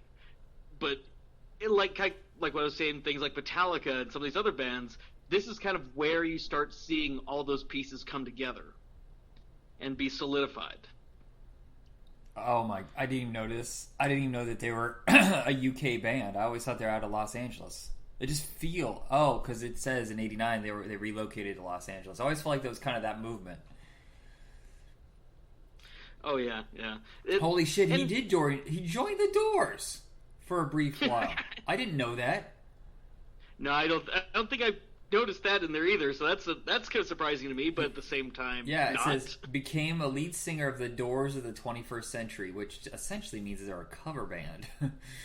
Yeah, but still, it makes sense with Ian Ashbury's voice and everything. That would be a perfect fit. Wow, this is a band I really don't know that much about, actually. I'm just kind of looking through. Well, that's the thing. It's like when I talk about Electric being a great thing, is it was produced by Rick Rubin, who is like, I think when it comes to, well, I want to say hard rock and metal, but he also, I mean, his hands are on like everything. He produced Johnny Cash, he produced Public Enemy, he produced so much stuff. But it's like, it seems like if you really don't know what you want to do, but you need someone 100% who can get you there, you go to Rick Rubin, because Right. there's pretty much anything he does is, kind of turns out to be gold. So. And if you want to sell out, go to Mutt Lang. Everybody who was like, well, we're on the verge of success, let's go to Mutt Lang and become fucking sell out the bullshit sound. Yeah. Sorry, Mutt, I know you're rich. You can probably sue the shit out of me, so I should shut up. Yeah, we're so much small potatoes. What is he gonna do? Get the $1.50 I have? Yeah, right. You want some old copies of Blu-rays from Vinegar Syndrome? All right, so sorry, I shouldn't have. I should have waited till I was completely digesting my lunch. I'm coughing. My first choice is Dio, Sacred Heart. Basically, the last truly great album from him. After this, it becomes a little bit of a mess because this is when the band starts breaking up and different producers. It's not selling as well. I prefer this version of Dio than what do we call the muddy sound of the late 90s, early 2000s.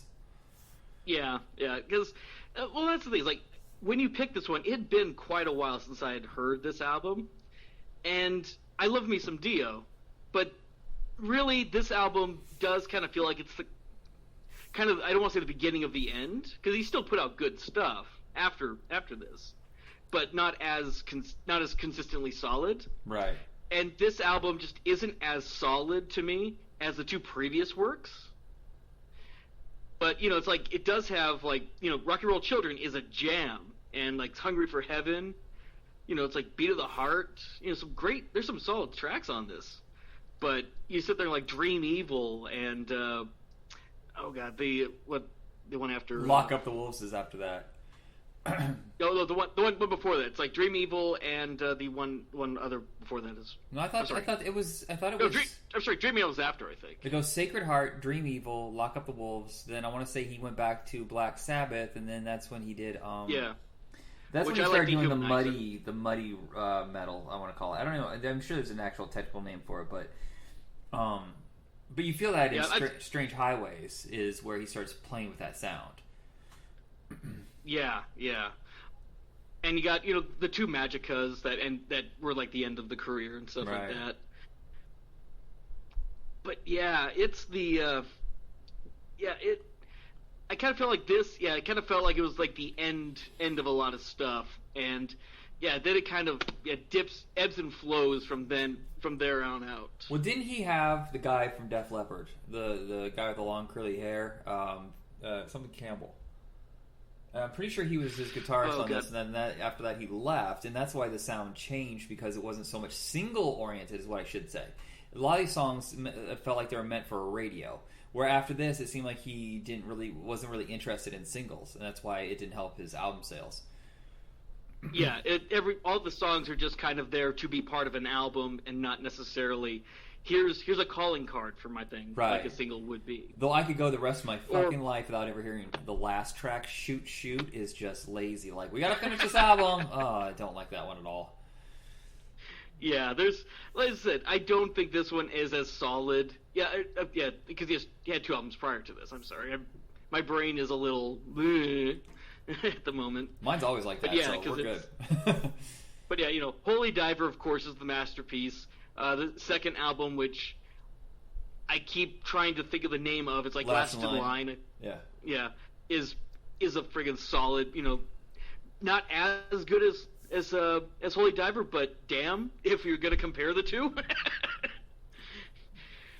But it's like, kind of like Sacred Heart thing goes, it's another step kind of down from 2 steps that are like on the top step of the stairwell to maybe a third of the way down, sort of feel. Though what fascinates me about him is that he saw what was going on in music and how it was all turning like generic fucking hair metal bullshit like Poison, and he goes, "Yeah, I'm good with what I got. I'm gonna actually go darker. Fuck these guys." Yeah, well, that's at least the thing about Dio is Dio's been nothing if not, and this is gonna sound a little strange considering all the things I've been saying earlier, but he's been nothing if not consistent. He kind of knew what he wanted. Once he gets into his career ways, and he kind of stays there. It's like Motorhead and stuff like that. It's like once you kind of figure out what it is that you like, it's producing something of that standard and quality. Have you ever actually seen how long Ronnie James Dio has been around before he really broke out? I didn't know. Oh this. yeah, the 50s. With Elf, yeah. No. Before that, he was in. This is the name of the bands that he was in. Seriously, I don't know what's wrong with my throat. Sorry. So he was in Ronnie and the Redcaps, Ronnie Dio and the Prophets, the Electric Elves, then the Elves, then Elf. But yeah, especially it's like because I had one of those compilations that included stuff from like from Rainbow and things like that as well. And it's so interesting to kind of hear him kind of doing rock and roll, and then kind of how it transitioned into power ballady, metal-y type stuff, and the Rainbow style, and then him going into like the Sabbath-y stuff that became Dio. Do you want to know what the first hit single he ever was involved with? I want to know, what was it? Rock and Roll Hoochie Coo? My boyfriend's back and you're gonna be in trouble. I don't even remember a guy's voice on that, but it says he was. That's his second guest appearance. No, he's probably just one of those weird random voices in the background. Yeah. Then. Oh yeah, like the ooh like do something like that. Yeah. Yeah, that my assumption is he's probably like right in there somewhere. All right, what is your second choice? Let's see, my second choice. Let me swap back to that one. You're looking at Dawkins Under Lock and Key. I threw this band away. I threw them in with a whole group of hair metal guys. And it wasn't until I started going through all the MTV videos. I think I told you this. I was going through a playlist of every single video that ever came out, starting in 1981. And I didn't realize Dokken was basically at the very beginning of that movement. They were still in the age when Motley Crue wasn't full-on hair band. They were like, a dark metal band. Well, what do you call them? Hard rock? Let's see, which one? The Motley Crue. What would you consider them before they went full glam? Like the first couple albums? Well, the first couple albums, it's just kind of like, I just go heavy metal. Okay. It kind of has that just kind of slightly, I don't want to say generic, but they're kind of in that vanguard for the glam stuff, because it's like Slade and things like that. Okay, so they had the influence of the 70s glam rock, but then they cranked it up, mixed it with punk and metal. But Dawkins seemed like they were like more focused on their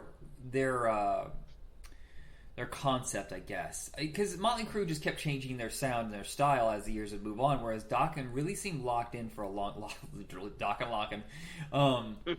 If this van is a rockin', it's because we're listening to Dokken. But yeah, I appreciated what they were actually trying to do, and it seemed like from the beginning they knew exactly what they wanted. So because they didn't really evolve, but it's because they already knew where they were going. I can't talk. I don't know what I'm trying to say. Well, the sad thing is, like, this is a band that almost just kind of came and went without anyone noticing. Yeah. Because their first album just showed up and tanked so badly that the album didn't even want to let them. Yeah. The label didn't want them to even do a follow-up. And so the label got convinced to do it. They glammed them up, and with their previous album, Tooth and Nail, came out, and that was a huge success. So then this kind of album, because the first album was basically kind of like a kind of standard metal-y type thing. It's kind of generic. It's not that good. It's not that bad. It's just kind of, all right, you know. And so they kind of start giving them this kind of poppy arena rock sound like Def Leppard, and that really got them noticed. And I do have to apologize because, you know what, this album is trash because there's too many incomplete words in the titles. You know, slipping away, lightning strikes twice, till the living end. What the hell? Man, these guys were hip, man. They were cool. Don't you mess with that. But I don't understand. The opening track, Unchain the Night, why was that not the lead single? I know. That's what I was thinking too. It's like, because the Hunter, the second track, is the lead, and it's fine, but it's not what I would have led with. You know, it's just, there's again, really good arena rock sounds. It's like, if you like Def Leppard, if you like Journey, if you like stuff like that, Dokken is your jam. Okay, so here's the funny thing is, I didn't realize that Breaking the Chains, that's the first single I'd ever heard from them. And I saw that it was from a 1981 album. I was like, that can't be right. And they didn't release it for 2 more years. They released it at the end of 83 as they were starting to pick up popularity, and re-released that song. And then put it on MTV. Yeah, because you get the song that you kind of work, that you think kind of works, and you hold it and work with it until you know that you got it. Yeah, they broke out, but most people only know them for the Dream Warriors song. Yeah, that's actually how I knew them. It was a discovery to actually decide to go back and start listening to some of their stuff. Just be like, all right, you know what? Let's actually hear this. Let's sit down and actually start listening to some music here. Huh. Wonder why the band broke up just as they got successful. It says they broke up in '88. Oh, because he wanted to go solo. Dumbass. Well, of course, that's what anyone does. Is I'm the most important one. I'm going to go and be. I'm the most important person, so obviously, the band's named after him. So let's go ahead and go solo, even though the band's named after me. And how well that does. What a fool! Because I'm looking at this. Back for the Attack. It debuted at number 13 and went platinum. The second one, or the album that he made after that on his own, it debuted at number 50 and it didn't do shit. It didn't even go gold. It probably didn't go bronze or whatever the hell's after. Is there anything before gold? Copper. No, I think gold is like their basic. Okay. Is your basic starting point. All right, am I next? You are next. Okay, because I had Dokken on there too, and I marked it off. I had all these albums on here. You got to first. Oingo Boingo, Dead Man's Party. I know Oingo Boingo comes up on here a lot, but it's probably only one more time, so don't get upset. But it's also a fantastic album. I think it's the last time they really had a beginning to end phenomenal top of the line album. I think the next one they start, he gets distracted by doing all his composing that the album isn't as strong. And see, I didn't really have to listen to this one because it's already my fucking jam.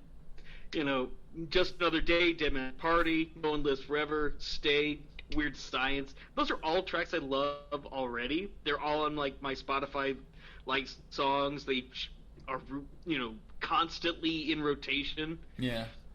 This is them firing on all cylinders. It's like, I'd have to say it's easier for me to say what song do I not like from this album. The only one I could not tell you off the top of my head. If someone says "Same Man I Was Before," I'm like, I don't know what that sounds like. Yeah, I thought that was okay. Like that and "Fool's Paradise" are all right songs, but "It's Help Me" is the only song that I don't particularly like off this album. No One Lives Forever is such a grand, dark, weird song. Yeah, and that's just it. It's very understandable why this album would be picked and why this album is kind of like, it's the album that if you know any Oingo Boingo stuff, really, this is the one you know. Yeah, and this is the one where it ended up in a lot of movies. Obviously, Dead Man's Party was in Back to School. Just Another Day was in That Was Then, This Is Now, Weird Science. I don't know what movie that was in. No, I have no idea. It must be a small independent film. Or this. It might have been on a TV show too. Maybe, CSI or something like that? Yeah, I'm pretty sure. And then No One Lives Forever is from Texas Chainsaw Massacre 2, one of the best openings to a horror movie ever. But it's like this is peak Oingo Boingo. This is everything about that I think is great about Oingo Boingo is in this album 100%. This is insane. Do you know this album is their biggest album and it debuted in 95? What the hell? Well, yes, but that's only because it's it's not necessarily that they had sold particularly well, and I think we talked about their last album in the previous show, I think. Well, not the previous show. No, it was 1983 because we skipped his solo album from 84. Okay. But yeah, we did talk about their previous album, and it's a good album, but it's one of those things where you go, yeah, that's, you can see that it wasn't going to sell units when you get to the next album. Because I think even then, had Weird Science come out when this album hit? Maybe that's why. Because that might have been depending on when these. Let me see when the album was released, because Weird Science was released August of 85. Yeah, it's like. Go ahead. I'm sorry.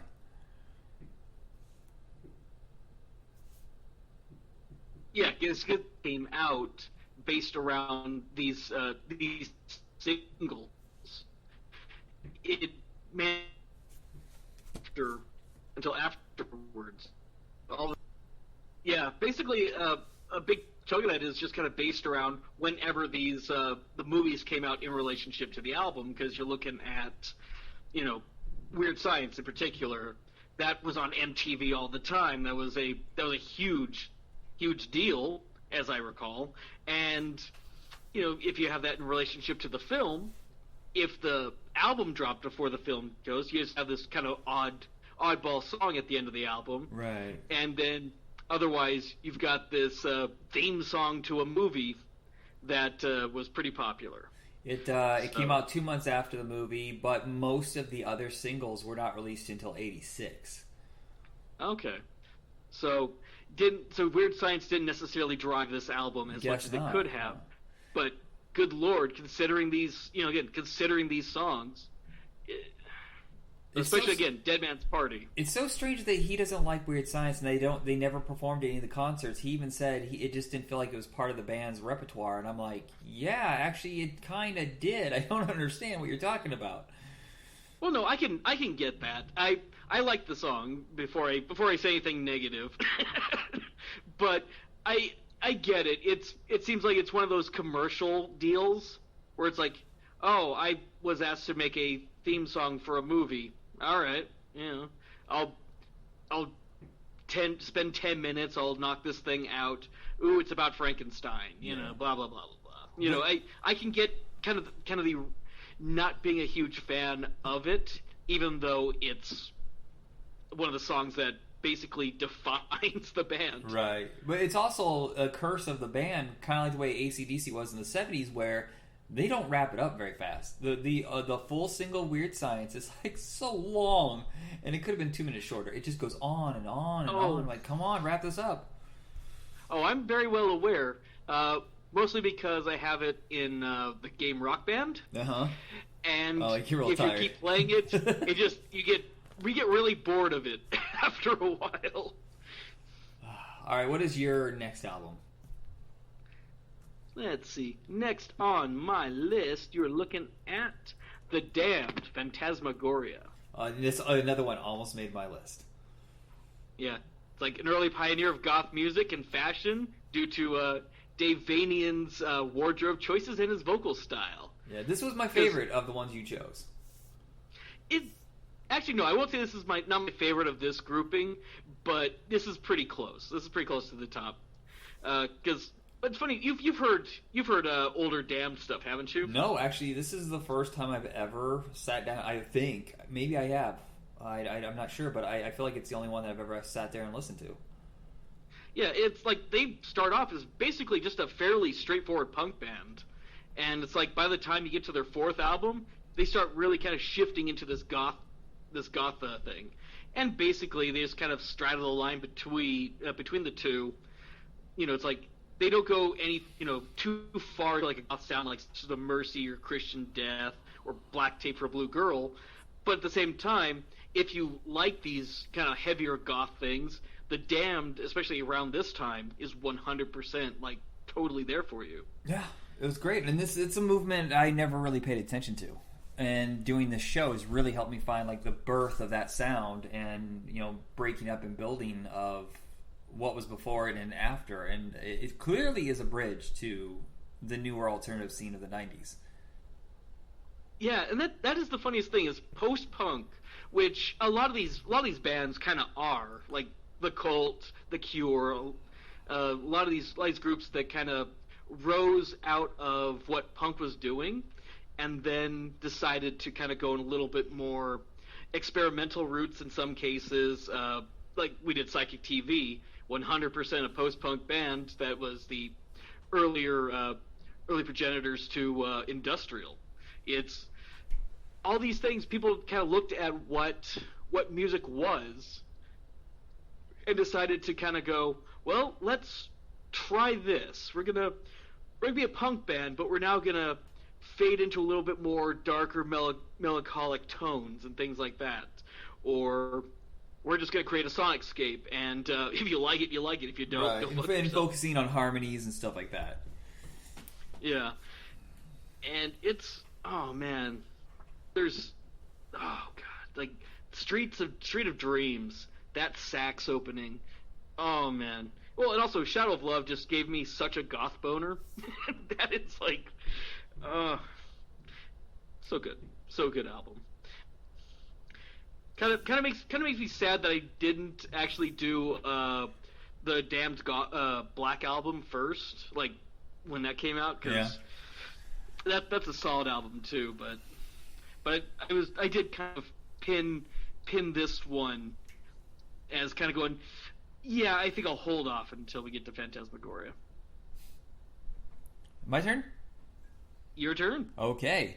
Tim by The Replacements. And I just looked at this right now. The cover of their album was designed by the director of Johnny Mnemonic, Robert Longo. I thought that was kind of funny. Good. I knew the guy was a designer and artist and things like that, so that makes sense. That was a weird period where they did that. They would hire those guys, like the guy who did the was it Tim Pope who did the second Crow movie?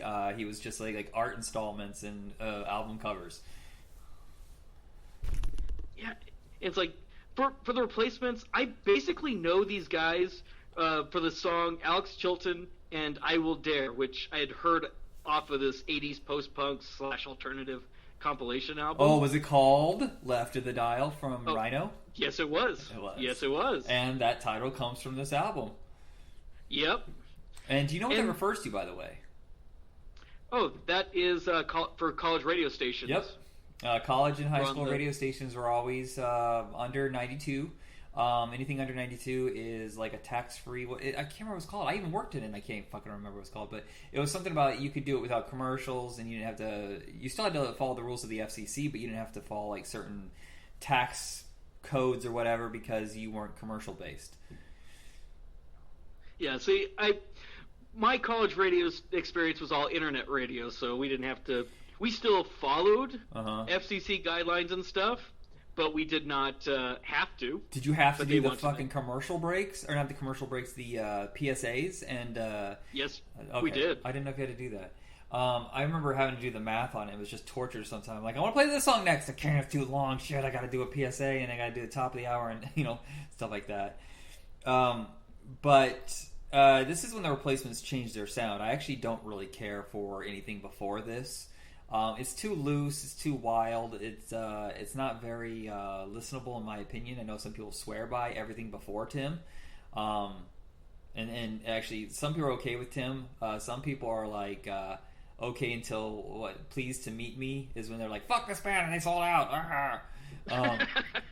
They sing my favorite song of all time, which is on the next album, Can't Hardly Wait.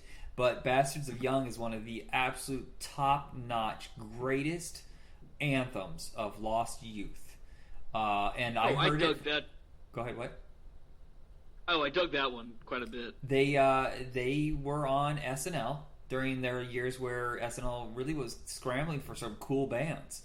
And when the replacements popped on, and I saw it in a rerun on Comedy Central around 91, 92, and I wasn't even really paying attention to the episode because it's not very good, but all of a sudden I was just like, wait, who is this band? Well, these guys really have like a different kind of energy than I've ever seen on this show before. And then it just slowly over the years, they keep coming back into my peripheral, and then when the movie Can't Hardly Wait came out, I was like, yeah, I gotta find out who this band is. Now, I kind of feel bad in saying this, but in a general, overall sense, I did not like this album. It's okay. Hey. But, well, no. But it's one of those things where it's like, it didn't hit me like it really should. And I don't think there's anything fundamentally wrong with this album. I think it's solid, actually. But it feels like this is my jam. It really does. Except it's not. Yeah. I guess it's, maybe it's kind of like Utopia in that regard. Right, like, yes, I can see that, yeah. There's something in the replacements that I'm totally loving, but it's like this was not it necessarily. Even though, yeah, it's like Bastards of Youth is amazing, Left of the Dial is great, Waitress in the Sky was a good track, I'll Buy was good. Well, do you think it's interesting how Paul Westerberg's career went? Because he's one of the few bands that evolved with his age. I mean, they started when he was a teenager, and they were wild and crazy and hardly produced at all. It was just like raw. And as he got older and matured, so did the sound. And then when he realized he outgrew the replacements is when he went on his own in 92. And, he had that big hit with Dyslexic Heart. And now he's just more of a coffee house, jazzy kind of. You would hear his songs playing in the background there. Okay. All right. That actually, I might go and start take a look for that because it kind of sounds good. Yeah, it's one of the few times where most bands get nervous when a sound changes and the fans start to reject it, and then they go back to the old sound. Where Paul Westberg said, "No, it's full on straight ahead. I am not going back." Yeah, and I totally respect that too, because there's a point where it's evolve or die, and some people just can't do that. Yeah. They just sit there. They will strike ahead regardless of whatever the music trends are, or they will crash and burn, or they'll give up and just stick to the most generic the genericness of right. And where with him it was. He was obviously a smarter writer than a lot of bands at that time. That's why they were such a big hit on college radio. But I think that his songs got denser lyrically, not just sonically. And I feel like a lot of artists just run out of things to say. And it's just, he was evolving as a man, so did the complications that he would add to his songs. Yeah, I can totally see that. And yeah, you're selling me on which is weird because going down the line. Yeah, I discovered Paul Westerberg at the same time as like Matthew Sweet, and Matthew Sweet seems to be going in the opposite direction. The older he gets, the lighter his sound gets, and I'm like, oh, you're trying to be too poppy now. You next. My next one is Wasps: The Last Command. Now, this is a band I really do feel kind of gets the short end of the stick. And that's kind of, basically this album was produced by Spencer Proffer, who worked with like Heart, Cheap Trick, The Beach Boys, and Quiet Riot. So there's a kind of, I would hope that kind of explains how, I don't want to say simple the sound is, but kind of how it's a very, for a glam rock metal band, it's a very pop sounding one. What album had, and I'm pretty sure they sang it, but it's I Want to Be Somebody, You Be Somebody Too. Isn't that theirs? Oh, I'm looking right now. It was on the previous. It was on the '84 album. Okay. Yeah. I'm trying to remember the name of the song, like, because the big song from that one really is "Animal," "Fuck Like a Beast." Yeah, which became the Notorious, which you were telling me is the reason why a big driving point behind the PMRC. The PMRC stuff, yeah. Which we are going to get to today, because that happened in this half of the year. But this basically, Wasp kind of became the band that was, we are sexual perverts, and all that sort of fixation on them being dirty sexual miscreants, as opposed to any kind of thing. And the problem is, I think that if people really listened to this album and not the first one, they might have actually had a different career. Because, sure, this album does have a fixation on women, too. They're lovers, ball-busters, or victims that need to be avenged. But it's not really that crass. Like, again, Fuck Like a Beast is pretty fucking crass. But no, compared to now, it's like nothing. Yeah, but it's like, they didn't really lean into this stuff until they started kind of being put in that pigeonhole, and so then all you're getting is just this. And their career, like, they've got some very solid stuff out there. Like, they got some really good albums. After a while, Blackie Lawless became uber Christian, and he didn't want to ever sing any of these little perverted songs. Wow, okay. Ever again. But they're still going. They're still making music, and I do kind of suggest giving some of their later career stuff a shot.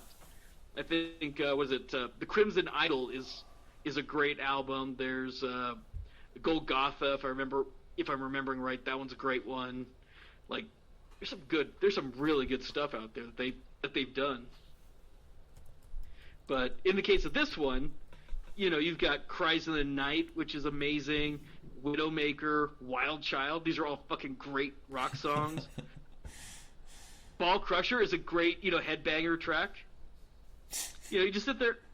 Blind in Texas. Wild Times getting blind drunk on moonshine and other liquors in Texas. It's all the song is about. But it's like, now you do have two little anthems back to back. You have Last Command and Running in the Street. Running Wild in the Streets. Last Command is the better of the two, and when you get to Running Wild in the Streets, it's just kind of, I've heard the song already, and it was better 3 minutes ago. Yeah. But what did you think about this one? Because I'm kind of curious if, it was fine. One, any experience with Wasp? Not really. I had listened to them. I was working at a gym back in 2013, I think, or 2014. And I was listening to a Ronnie James Dio tribute album, and Wasp, I believe, did a cover on that, and that led me to just go listen to some of their stuff. And I just remember I Want to Be Somebody really seemed like a fucking kick-ass anthem song. I looked who sang it, and I was like, Wasp sang this. It's not what I expected. Also, for some reason, I thought they were one of those falsetto bands. Just only sing that high pitch. They have some tracks that are high, but not like... Yeah, he doesn't really go that high, yeah. Yeah, I tried listening to Fate's Warning for this list, and I listened to the first track, said, nope, fuck that, I'm not listening to falsetto. Fucking hate falsetto. I will have to go and do a Merciful Fate or King Diamond album. You. Don't you dare. All right, well, when we get to the 90s, I'm going to add Spice Girls. Fuck you. I'm not that picky. I know. You're a better man than I am. I just have a thing with falsetto. I guess it's my turn with Armored Saint. I'm surprised actually how much metal I've been able to add to this, because I didn't think I would. I thought it'd be like, Metallica, Megadeth, Anthrax, that's it. But the reason I love Anthrax so much is because of Armored Saint in a way, because their lead singer took over in the 90s, and that's the sound I love with Anthrax. They're fine in the 80s, there's some really cool tracks then, but it has the falsetto fast singing that I don't care for. Or not falsetto, but it's just really high-pitched. John Bush is my definitive Anthrax vocalist. Right, what is the guy's name? The original singer that came John back? Bush. No. John Bush. I can't think of his name. I had it in my head the I'm other a day bad too. Anthrax fan. Yeah. But John Bush is the absolute best singer, and I think he writes the best songs too. But and Armored Saint is completely forgotten out, basically. I love that I threw in Anthrax, and it gives me a picture of the lesion caused by anthrax. Thank you. I'm gonna go throw up now. Jesus. What's funny is, okay, I genuinely have no idea if I actually had heard any Armored Saint before this album. Well, okay, that's not entirely true because I did have the Hellraiser 3 soundtrack, and that does have a. Oh, are they? Okay. Have an Armored Saint song. It does have an Armored Saint song on there, but I mean, like, any MTV videos, I genuinely. I could tell you, yeah, I've heard Stormtroopers of Death, which is another band that kind of spun out of Anthrax. It's like, and I'm kind of thinking, it's like, did I ever listen to any Armored Saint when I was doing that kind of like dive, outward dive?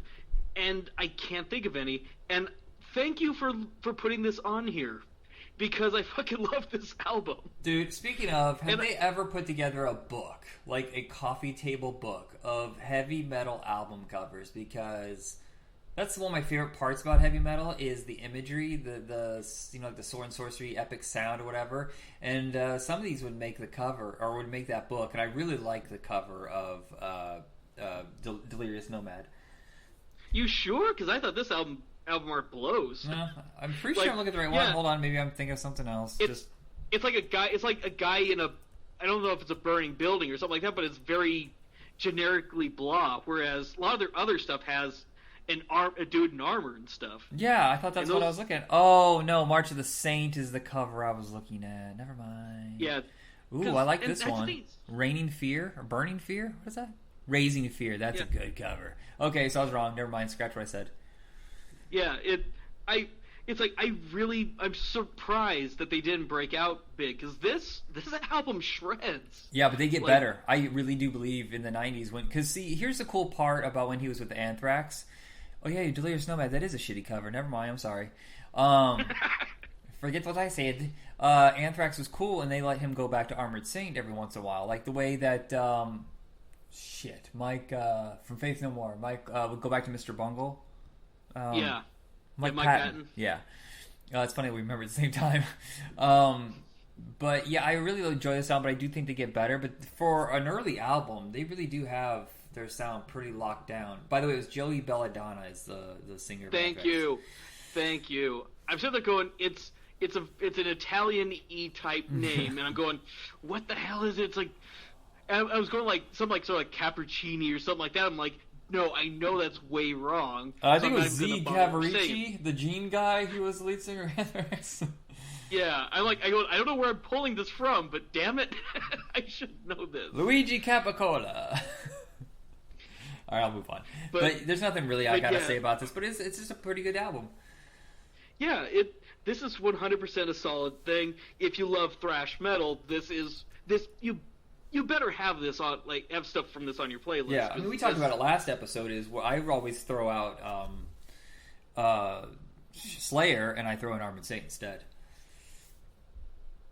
Yeah, no, these two fit right next to each other. I think they're definitely. In case you're wondering, they do have a new album out this year. Oh, cool. I did take a listen to it. It's pretty good. All right, your turn. My final album for this one is Dead Kennedy's Frankenchrist. That is one hell of a good title. Oh, we get cheated out though. We should have both had the original record pressings for this. Why? Because all right. Well, first of all, this is their third album, and the first album is the one with all the hits. But I really think about this one and go, it's like Black Flag's My War, where it shows the growth of this band as they're actual musicians, lyricists, everything. This is maturity, as opposed to just kind of cranking out really pissed off rock tunes. Hold on a second. Who's the lead singer of this band? Jello Biafra? Jello Biafra. You're fucking kidding me. My friend Ken, Ken Reed, he just did an interview with him on his show. I didn't know that. I didn't know who he was. Nice, yeah. Joe's a really interesting dude, so I would love to hear. I definitely got to hear this thing. But this album is the source of two controversies. Now, the first is the cover of the album features a Shriners Parade, You know who the Shriners are, right? Yep. Yeah. If you don't, they're a I just like their Messianic little hats. society. Yeah, they're basically known for riding around in little parades in these tiny cars wearing fezzes. Basically, it was a photo taken by Newsweek in the 70s, and the Shriners in the pic attempted to sue the band. I can't find the resolution to the case, but it is definitely related to the second controversy, because the original record sleeve had included a poster of H.R. Giger's Landscape Number 20, Oh, wow. a.k.a. the penis landscape. Oh, nice. Yeah, it depicts rows of penises, one of which has a condom, going into vaginas. Oh, if you've ever okay. seen an H.R. Giger thing, it's... Yeah.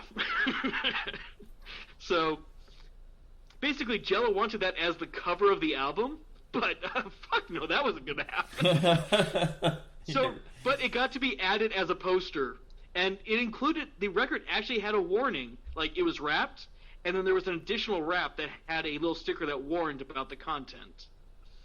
And they got sued for distributing harmful material to minors. Oh, boy. And it almost bankrupted their label Alternative Tentacles. But it did kind of spotlight Jello as this champion of free speech, which then, plus all the stuff that we're going to talk about with the PMRC. Yeah, but damn, this album, like, I had forgotten, like, I seem to transpose Frankenchrist and the album that comes after it a lot, where I kind of go, I wasn't thinking about doing this one originally, and because I was thinking like, oh yeah, it's the one with Anarchy for Sale and some of these other ones, and I'm like, oh wait, no, this has Soup is Good Food and MTV Get Off the Air, and I'm like, yeah, oh, Goons of Hazard. Jello wrote a song about MAGA before MAGA Wow. ever happened. Oh, sorest losers ever. You know the Confederate flag is the most ridiculous. I never really actually sat and thought about it, but I thought the Confederate flag was only around for like 3 years, and 150 years later or more, we're still obsessed with it, and now it's just going to be replaced with a MAGA hat. Yeah. Sadly, it's... this is definitely not an album if you are conservative. Yeah, no, not even close, yeah. Yeah, so everybody, if you haven't guessed by now, I kind of lean left. But yeah, it's... Go ahead, sorry. Oh, this album's so good. I mean, again, Soup is Good Food, a song about the downsizing and replacing workers with machines.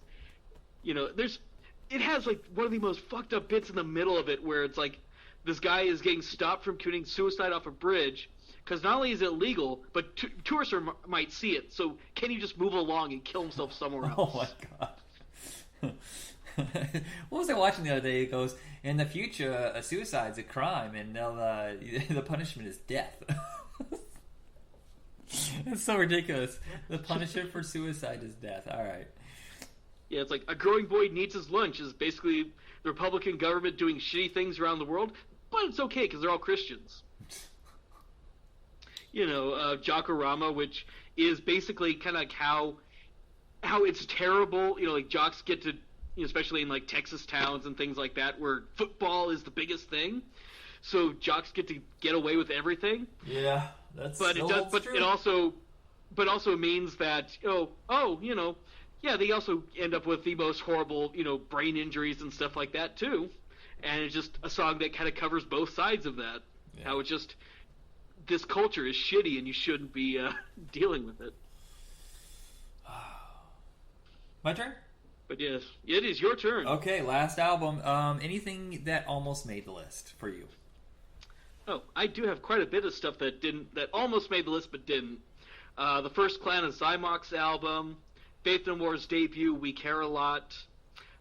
Possibly the first death metal album. This is debatable, but Possessed's Seven Churches. Celtic Frost's To Megatheron. Jesus and Mary Chain's Psycho Candy. Skinny Puppy's Bites. Alan Parsons Project's Stereotomy. And Einstürzend Noboten's Halbermesh. Okay, so yours is way fucking cooler than mine. Oh my god, why? Like I told you, I've always been kind of generic top 40 radio when I was a kid. So none of these actually made my list, but I wrote them down as like I'll listen to these. Like I said, you took like 3 or 4 of mine. I had the Cult, Fate's Warning. I just changed my mind on that one instantly. But the ones that almost made it, Big Audio Dynamite. I didn't write down the album title. I'm sorry. The Jets, Mike and the Mechanics, Mr. Mister, and In Excess, Listen Like Thieves was so close to making it.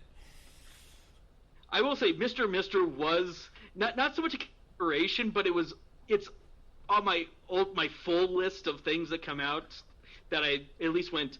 I'll mark this down as possibilities, as opposed, as a going down for every year, just kind of like, okay, what might be interesting to do, and that was on my list, but never got to the consideration point. So my final choice is Freaky Styley by Red Hot Chili Peppers, their second album, and there's 2 eras of Red Hot Chili Peppers, and I don't think a lot of people know what happened before Under the Bridge. They were a wild, fun party band for the most part. And they had some success in, 88 with Mother's Milk, and then after that they just became the big, epic, arena-filling band. But their first 2 or 3 albums sound like just a bunch of kids in the garage goofing around. And this one has more production value. It has like I want to say ska, but you know how Fishbone had that beach party where they had horns and. Well, it's produced by George Clinton, so okay. There's a reason why this album is as funky, right? It's so funk oriented. It doesn't have any actual songs that stick out to me, but it's the whole feel. It is a party album. Throw it on, and your friends are going to have a good time. Listen to it in the background. Well, that's the thing. It's like I never really gave old Red Hot Chili Peppers a go, and I don't have a very good reason why. I mean, the best I can say is I had a compilation album years and years ago. What hits? We all had it. No. Really? It was a B-sides rarities collection called Out in L.A. Oh, okay. And basically, it's a fans-only CD because it did not leave a good impression on me, which is weird because I did kind of look. I got it from one of those Pyramid Scheme Record Club things, and so I think if I remember looking it up, there's some stuff on there that I kind of go like demo versions of tracks from this era and whatnot, but I'd probably want to go back and listen to it now. But at like 11, 12 years old, I was a little older than that, like 13 or 14. It was too early for me to really listen to this. Yeah. And it's weird. The sound is back then it was just Flea and Anthony Kiedis. Chad Smith hadn't joined, and Frusciante, who comes and goes with the band, he wasn't with them yet, so it wasn't as like more power track filled. Back then they had Slovak, who overdosed in '88, and Cliff Martin or something like that. He was on the drums, so it just has a whole different feel. And I feel like the songs have a little bit more. They have a party sound, but at the same time they have it's not on this one, it's on the previous one, but Real Men Don't Kill Coyotes. I feel like there's a lot of political activism kind of going on in the background of their songs. Well, and like you totally have stuff like because they have Hollywood, which is a cover of a song called Africa by a band called The Meters. Yeah, which is a hell of a track. You got a Sign the Family Stone cover. There's some really really good tracks on here, but this is another one where it's like I like this album, but I don't like this album, and I think it's mostly the music on this album is phenomenal, and it definitely has, because of the George Clinton his influence on this really makes this thing worth listening to. Vocally and especially lyrically, I'm not as sold on it.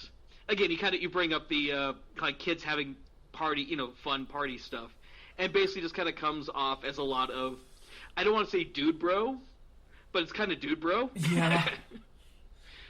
And there's nothing necessarily bad about that, but like sex rap and Catholic schoolgirls rule, some of these things where it's just kind of like, Yertle the Turtle.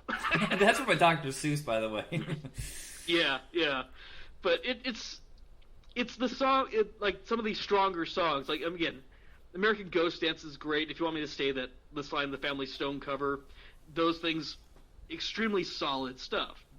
And you just kind of want to go, it's like, there's so much stuff that just like, I really would wish this album was better, but at the same time, it's not bad. There's nothing necessarily overly negative I can say about this, other than I would love a more mature Anthony Kiedis to go back in time and write lyrics that are better. Yeah. And what they. Well, I think the next two albums really start to bring them out of that shell. Yeah. Oh yeah.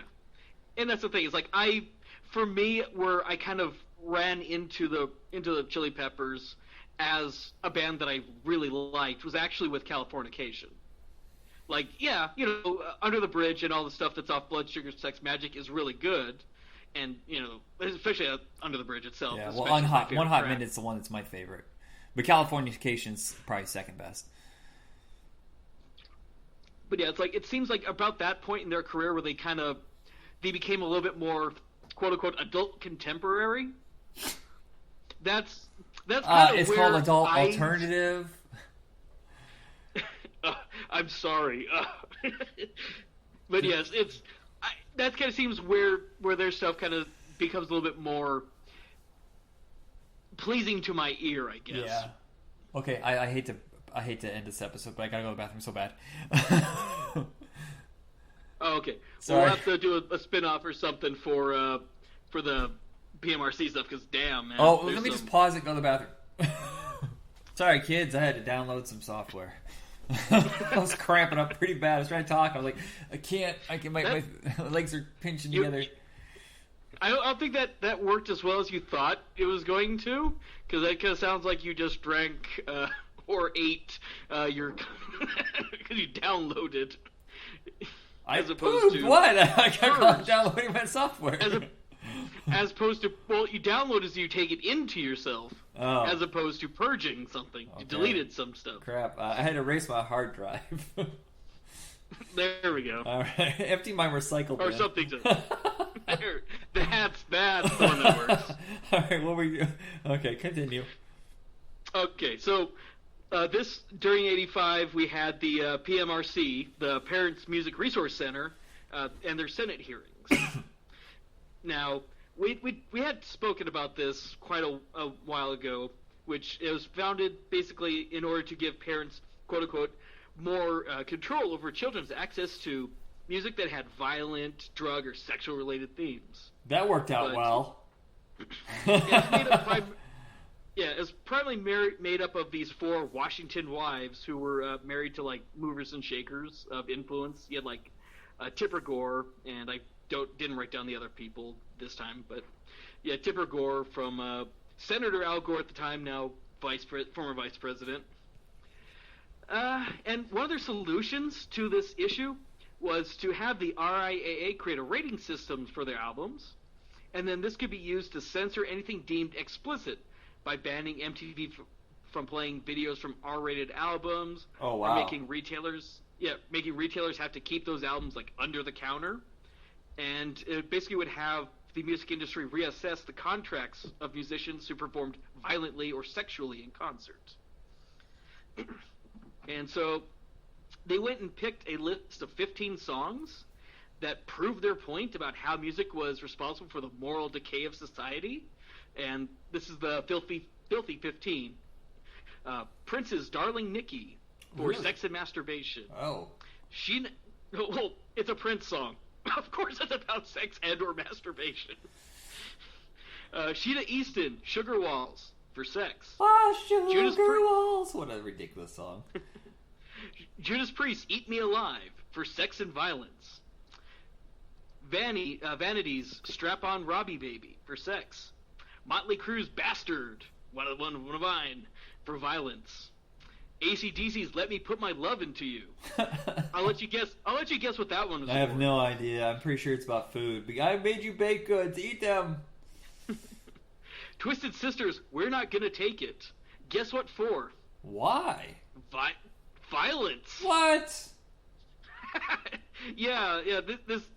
you'll some of these songs you'll sit there and go, really, this is what you think? It's like Madonna's "Dress You Up" for sex. Wasps, "Animal," "Fuck Like a Beast." Take a wild guess. No, I have no idea. It sounds so soft rock. Isn't that a Barry Manilow cover? It is 100%. Def Leppard's "High and Dry" for drugs and alcohol.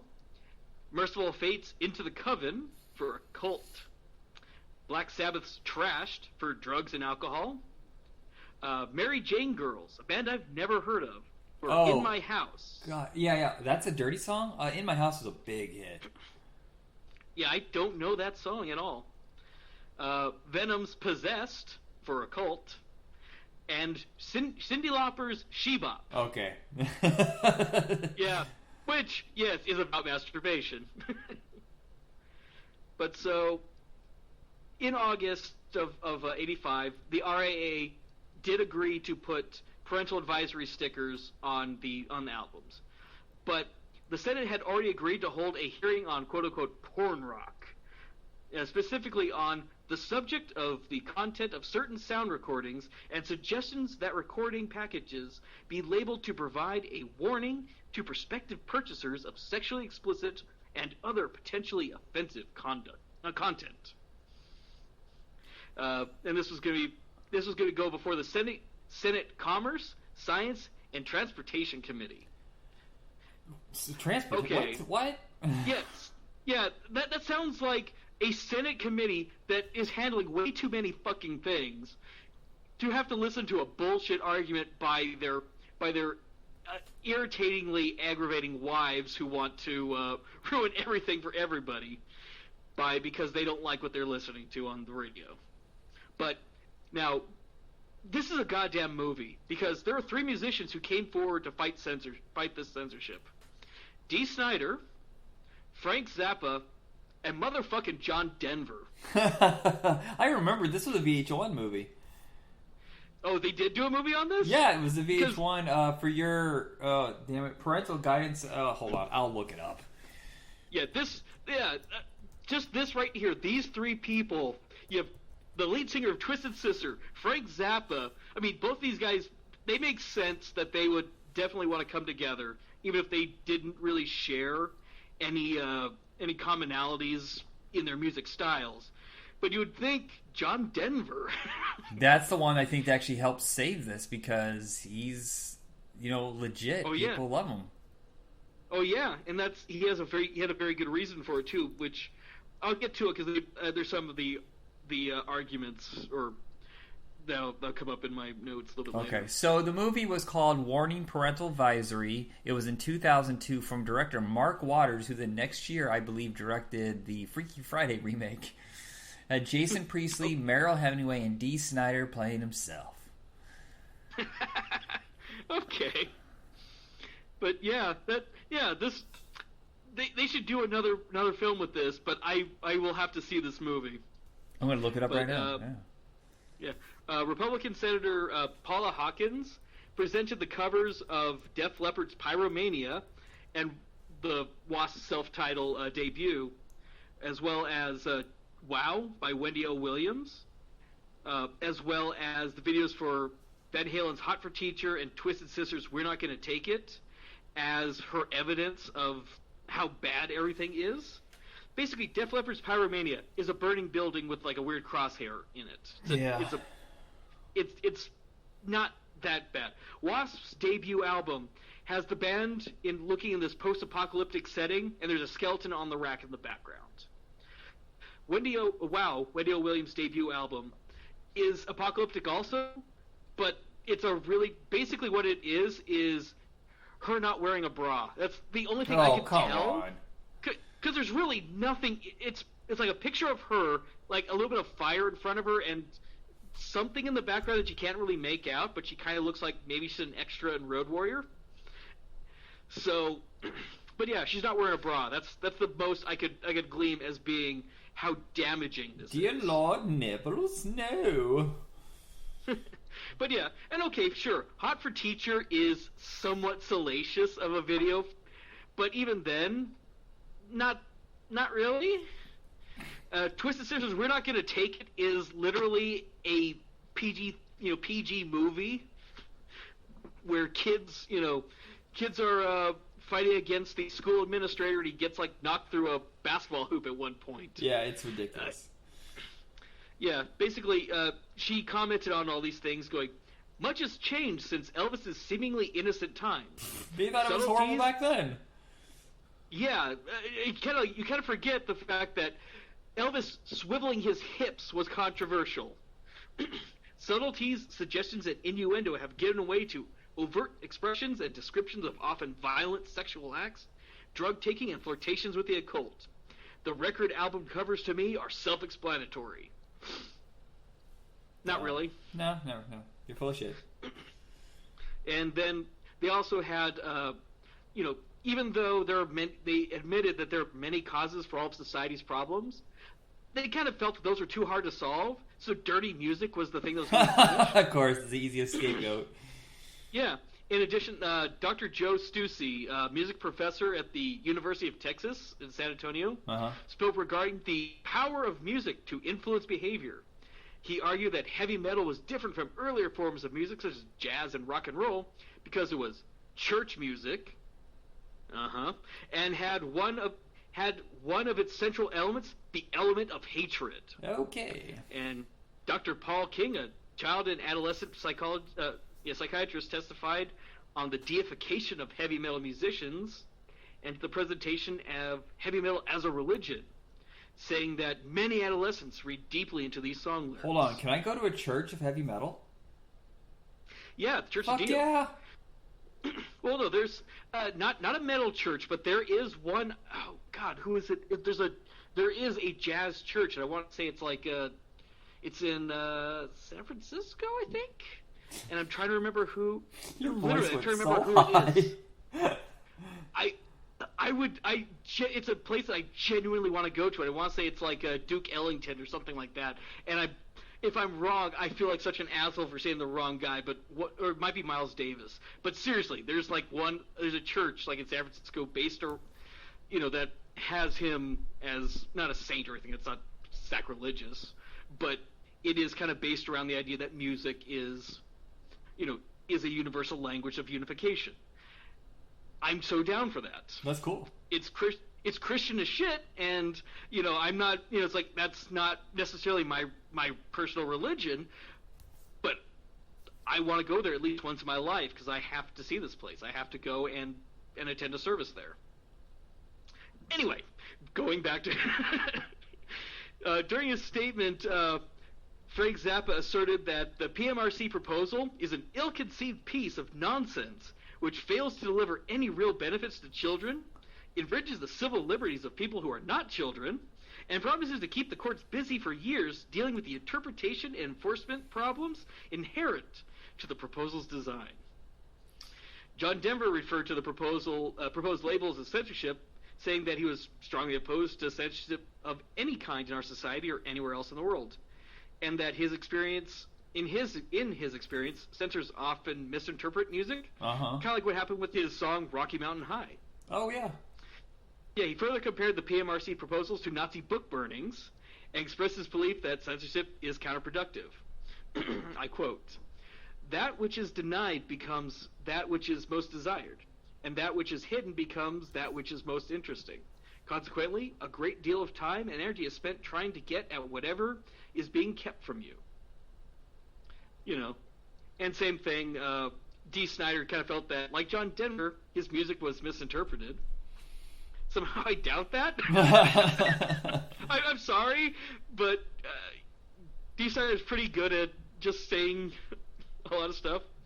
But he defended the Twisted Sister song Under the Blade, which had been interpreted by the PMRC as referring to sadomasochism, Oh, I bondage, thought it and was rape. suicide or something. And We're Not Going to Take It, which they accused as promoting violence, and told the panel that Under the Blade was inspired by a band member's surgery, and was about the fear he imagined one would experience undergoing, announcing that the only sadomasochism, bondage, and rape in this song is in the mind of Miss Gore. Further stated, "Miss Gore is looking for sadomasochism and bondage, and she found it. Someone looking for surgical references would have found that as well." He concluded, "The full responsibility for defending my children falls on the shoulders of my wife and I, because there's no one else capable of making these judgments for us." That's a good argument. Yeah, like I said, it's really they just all sat up and basically just hobbled their arguments because they're going, "Look at all this stuff. We lived in simpler times, and now girls got their tits hanging out, and strippers." But so in November, the IRAA once again agreed with the labeling albums, but then put on that generic parental advisory label that we all know and love now. Which helped sell so many albums. Exactly. The exact opposite of what we wanted. Except I hated the Walmart cuts. And that's what you would hear on the radio with the stupid scratches or whatever. And Well, that's the thing is, PMRC wanted something that was a little bit more elaborate, but they went with those. And many stores like Walmart refused to carry them initially, which then led to those clean versions of albums. I had one of those. I had 311's Transistor. That was the Walmart clean version. oh boy. And was weird because when I actually heard the songs later, I went, "Wait, what?" It's like seeing a TV movie or a movie on television edited down, and then all of a sudden you see it years later. You're like, "Oh, I don't remember this. Holy crap!" Yeah. Now, one of the albums that got a sticker was Zappa's Grammy Award-winning "Jazz from Hell." Probably due to the title, but there's also a song on it called "G-Spot Tornado," Okay. which it's an instrumental. Just by the way, so there's no lyrics on there that's explicit. But yeah, as you said, this basically made all these, parental warning labels far more enticing than even like this quote unquote disturbing artwork could have ever done. So now you had something that tells you straight on the cover that this album's going to contain something that's going to make your parents angry. We've got to have this now. Yeah, I've noticed that whenever you put ratings on something, there's a big fight about it. But then all of a sudden, once that rating system comes through, creativity is unleashed. Because video games, remember, they went through that hell too. And after that, they were just allowed to have, you can have a mature game. Now you can pretty much do whatever you want in it. Exactly. It's the entire thing with that is just, if you're going to make something seem like forbidden fruit, you better do a good job of trying to entice people not to take it than to put a big neon sign saying "Buy me." So that is the saga of the PMRC Senate hearings. Cool. Thank you. And yes, it's on YouTube, but it's broken up in multiple pieces. Back in the day when they could only do 10-minute segments, so you just have to watch in a playlist. Yeah. So someone listening who makes movies, get on doing another version of this. Yeah, I mean, it's been almost 20 years since that anyway, so... Or maybe a documentary, that'd be a good idea, just to show you the effect of how that all worked out. Yeah, because just, again, me reading those arguments are not that good. I'd like to hear John Denver say those words. Yeah, totally. All right, so that's it for this episode. Check us out on Facebook under Hit Rewind, and where can we catch you on Twitter and whatnots? I am on Twitter and Instagram under Musician, MYUZISHION. All right, that's it, everybody. Have a good night. You have a good one, people.